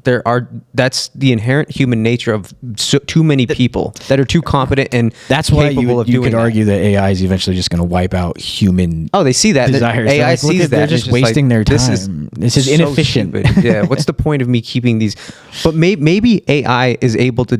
Can AI develop compassion with all of the information in the world? Because we can't even conceptualize what it would be like to have that much information. Would AI find benefit in compassion? Would it see utility? But does it need to? healing? Right? Like we couldn't even conceptualize what it would be like to have that much information at our disposal. So it's like we're thinking in terms of like this selfish, like it needs to benefit me in order to. What if that's not a fucking thought in its mind, and it's just like it just has like this God like what if it becomes God and God does have compassion, not out of any self-interest, but just because it has compassion? So it's like it murks all the people that it deems unworthy and then keeps all the people that it deems worthy, right? Because we're like, we can't conceptualize that because it's like we're just so self-interested. But is naturally. it basing its thought Calculus? process on like the human condition? Yeah. Or is it like, does it truly see like beyond the human condition? Because when you think about God, right, it's like God is clearly, I mean, according to most religious texts, is vindictive and very human. It seems more so that like man created God in man's image than that God created. I like that. You know, it seems more that way when you really think about it. Yeah. And when you think about AI, you like to think that it's going to be like man because we created it, but is it? Because we essentially are creating a god. But we're creating the AI. Like the difference between AI and AGI is just so stark because AI is based on all of the information available in human history that's been put onto the internet. Artificial generalized intelligence is once it passes that point of singularity and it can self-learn. Yeah. Absolutely. So, but like, so I keep getting back to the, you know, and you said, you know, who's going to win the AI race, right? Like, do you see there being one and only AI, or do you see there being like one like different AIs that they're like competing against each other, right? It's exactly right? like You you have different countries superpowers competing against each other. Exactly. You know? You have superpowers currently. And that's also like, is China creating its AI in a communist To be not sort of, so that it's not collaborative with other AI. yeah, right? or is it so you never know, like it's just the technological warfare is really the future. Yeah. And it's a battle of, it feels like a battle of the mind. And it's like this AI is in alliance with that AI, Right, And because those AIs are in alliance with Dude, Yeah, and when even- those AIs like learn to have alliances, exactly, like would they create like, you know, a NATO of AIs? But then we're also thinking of it in the lens And then of you a have rogue human, right? AIs. So it's like, Sure. how do we even conceptualize what how an AI would interact with another AI that's just like infinitely self-learned? That's true. You know? Yeah. So like we're trying to figure that out, but like I just don't think we have the capacity to even comprehend what could even be happening in those interactions. It's like Joe Rogan says that like we're currently in the cocoon, right? And we're about to become the butterfly, and then that looks just so different than a fucking caterpillar. Yeah. And the AI is just going to be a butterfly, and hopefully it's a beautiful butterfly that flaps around and enjoys life, but it could be a venomous fucking moth too that just fucking tries to kill everything. It just, you don't know. And nobody has any idea. And I think that's like what's scary is because there needs to be regulation, but who like if everybody else is playing by the rules and you're not, you have a huge advantage. It's going to happen no matter I mean, what. how can It's you, just how can you regulate something you don't understand though? Because even That's like- even the creators of the AI, or you know, the people that are prompting, Well, so they that's- don't completely understand. that's the two and so different you sort expect like, Nancy Pelosi and the 80-year-old geriatrics in Congress to understand this? Like it's fucking and crazy. so people that are pro AI would argue that's what we need AI for, is to come up with like the more logical, pragmatic sort of decision making. Unbiased. Right. Like that's what we need AI to do. But then you have the, you know, people that are kind of against AI. They're like, well, no, how do we know that it's going to make decisions that are good for us? Yeah. And it's almost like you just have to put your faith in it. And So- that's so it's like God. That's what the guy, exactly. It's It's like God. fucking, You gotta put your faith in it, we've yeah. literally like, we went from like God creating us to us creating God. And it's like this weird cyclical. to us creating God again, because we created, I mean, I guess from a secular perspective, if you don't believe in the Bible or whatever, we created God and we create God again, but like an actual God. And then, But if you're in a simulation, does God then create us in the simulation? So if we're like, let's say we are in a simulation, it just looks like everything is cyclical. And it's the more like psychedelics you do, and the more you really explore philosophy, you just start to learn that everything is kind of cyclical. Dude, sometimes when I think about we're in a simulation, like I go down that rabbit hole and I'm like, yeah, I could see that. But the thing that makes me feel like we're not in a simulation is we still do all the dirty shit. Like you still have to take a shit. You know what I mean? Yeah. But who's to say that the initial conditions of the simulation weren't just the Big Bang, and then you just see what happens after that, and this is just Well, and how 13 billion much years does, like- after that? Like, but on the cosmic scale, the 13 billion years is really like 5 minutes. right? So it's just like, this could be like, to us, it's just like this infinite amount of time, like holy shit. But like at a grander scale, from whoever created the simulation, this is just like the extent of the universal history is just no time at all. You just click the button and you have it on 1000x, Sure. right? Instead of like, let's play this out infinitely. And so it starts with the Big Bang and it ends up with like a single-celled organism, and then it ends up with us shitting. Because maybe there's a fucking, you just let the simulation run. Let's see what happens. maybe there's a simulation, like, you know, like an alternate universe where we never figure out how to like discard feces, and that ends up being our demise, right? Yeah. Like we just live in fucking filth and we can never get out of it because we couldn't figure out plumbing. By the way, anybody that wants to have a skill that's AI proof and tech proof, get into fucking plumbing. Yeah. Right. Legit, dude. I mean, Still gotta poop. There have been quite a bit of technological advances in plumbing. I think about it but for the most part, it's pretty much the same. Dude, they're gonna be out of a job though once we figure out how to sew up our assholes and just let the food ooze through our pores when we sweat. I took a bunch of psychedelics one day and I got stuck in a porta potty for a minute thinking about like, this is like the peak of porta potty technology. Like, where could porta potties really go from here? Outside of like maybe the chemicals that you use inside the like receptacle where all the shit goes to like dissolve the shit better. But then that's probably terrible on the environment. Yeah. So like maybe like finding more eco-friendly ways to like make the poop, maybe like fertilize it or something. But as for like the actual thing, I'm like, I don't need a porta potty to be Bluetooth, except, you know, like I'm just trying to get in and out of there. So like you don't need it to be any more like technological advanced in that sense. And I was stuck in there for like 30 minutes just having this quandary about like porta potties, and then I realized like this is a waste of my time. And it's limited by human nature, because you could just have someone go in there, some homeless person with severe mental disabilities and a meth problem, poop into their hand, smear it all over the porta potty, and it doesn't matter what kind of technology you put in it. There's still shit everywhere. Yep, doesn't matter. So it's Speaking of homeless, what do you guys think is the way out of this? Because I mean, How long do we got? Jeez. yeah, how much longer? Do we got? I mean, We could go forever, but Yeah, dude. that's a You know, like- fucking question that's like, it's not that I don't feel for these people or don't feel bad for these people or have compassion for them. Right? when you think of them as individuals, Yeah. right? It's very, you feel very empathetic, and you want to like, when you see the single dude washing your windshield, you're like, fuck, I feel bad for this guy who left Venezuela to get to Texas and thought he was going to live in Texas, and now he's in the freezing cold in Colorado, and he's wiping a windshield down with a squeegee. You're like, fuck, and he's got a kid over there and a wife. And you're like, God, I feel bad for this guy.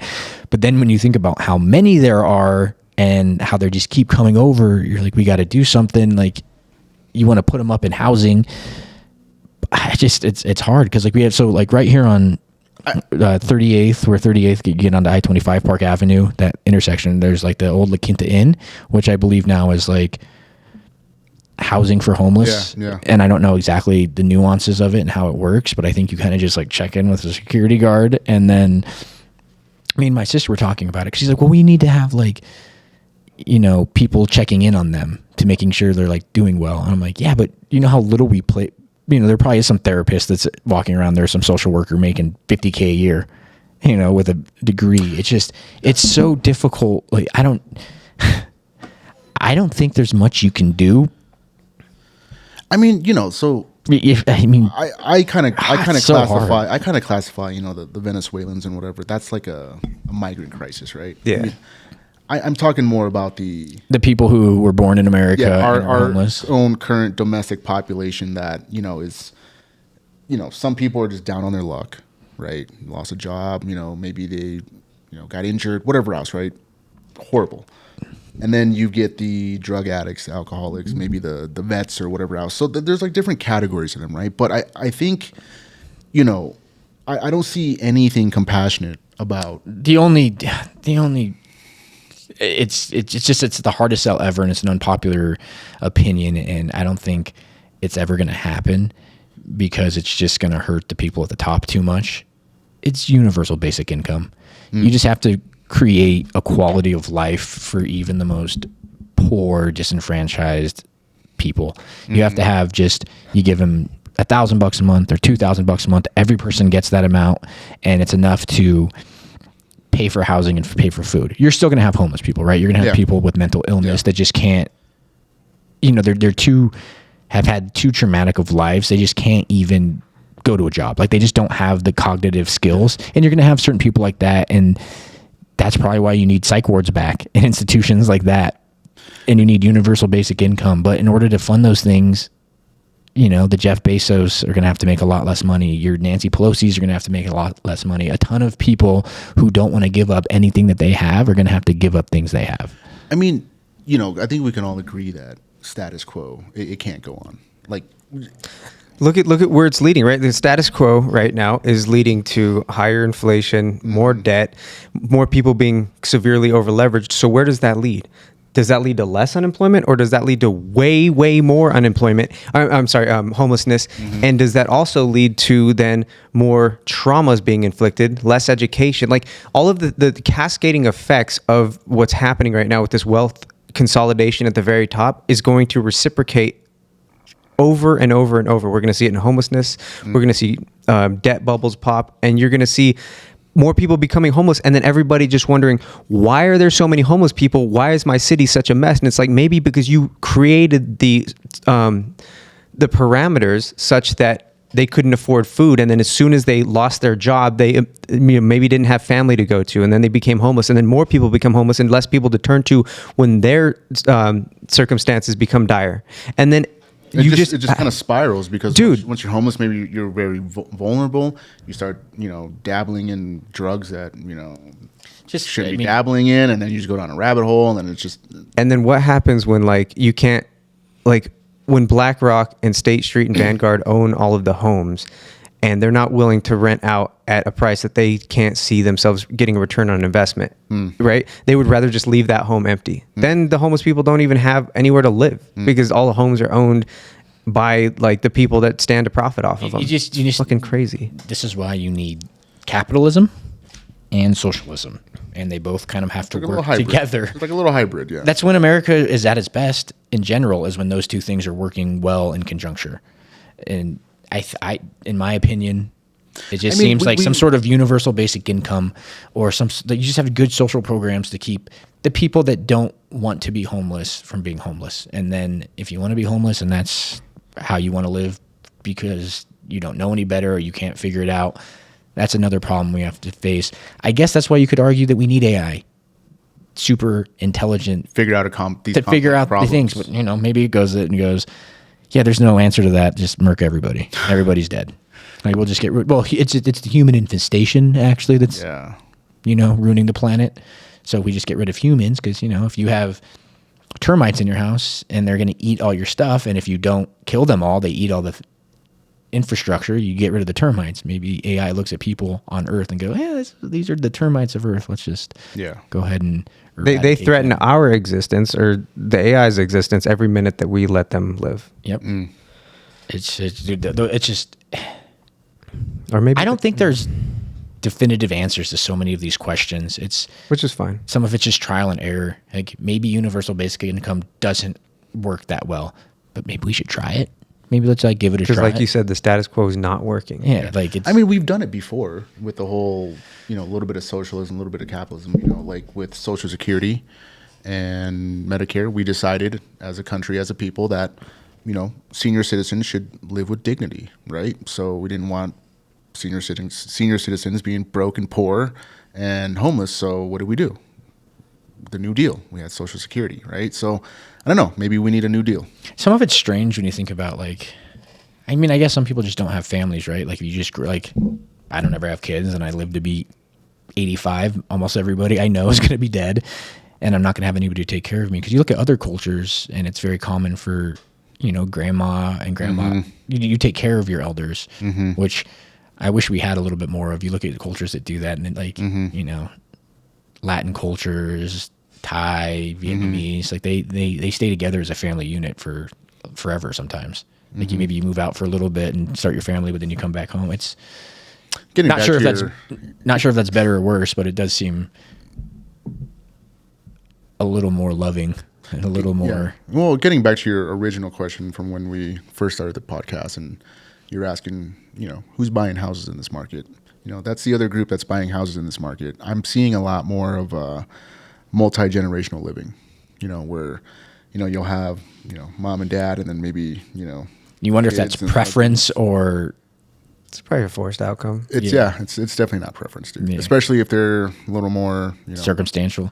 Yeah, it's a little more certain. It's like, well, we can't afford this by ourselves, but if mom and dad, move in, or we have, cousins move in, or whatever else, you know what I mean, then we can afford the down payment, or we can afford the mortgage. So. Like when marriage seems like a losing venture, in my opinion, at least at this juncture in my life, based upon my cynical outlook towards relationships currently. But then you think about buying a house, like, well, if I had a female in my life who was making as much money as I do, we could afford twice as much.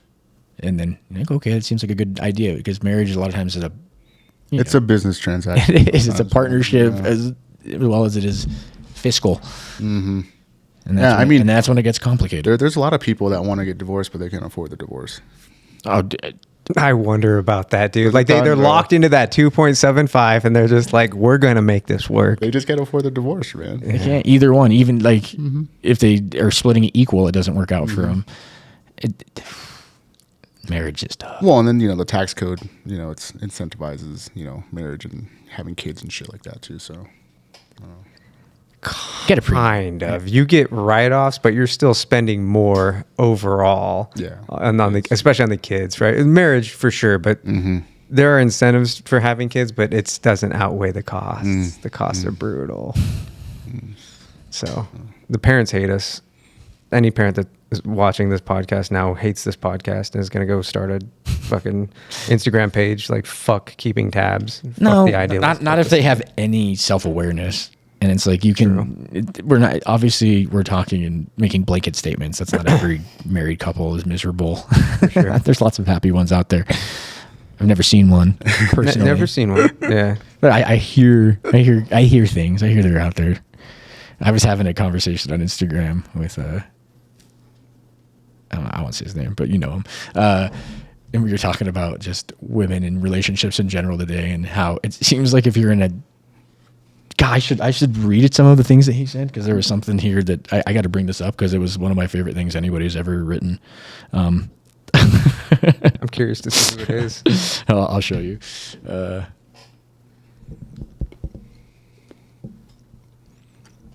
Oh yeah. Yeah, he's always super insightful. I got to read this thing he said. Oh my God, where is it? We were talking about women, and he goes, "They're just a perpetual emotional riddle with brutal consequences for incorrect guesses."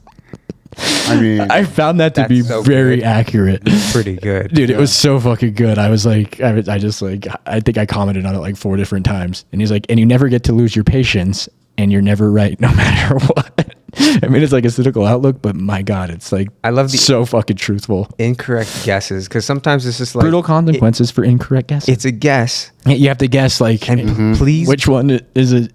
You know, just be understanding that it was a guess. when they come to you with a problem, you have to guess, like, is this a solution problem, or is this a problem you just want me to hear from? And if I ask you if you want a solution, then I'm being like, I'm mansplaining to you. So it's dude, like, even if you're like, even if you're not dating and you're just like trying to like get a date with a girl, like you're single, you're out, like some girls, like they like it when guys hit them up, it gives them attention. And then some of them are like, oh, you're so fucking clingy, this guy is such a simp, or whatever else. Like you're constantly guessing, dude, and it's just, yeah, dude, it's so like nerve-wracking. he goes, everyone I know who is married or in a very long-term relationship has basically forfeited their soul to keep a woman happy. They just let all the illogical, stupid bullshit slide like water off a duck's back and stare into space. I love you, honey.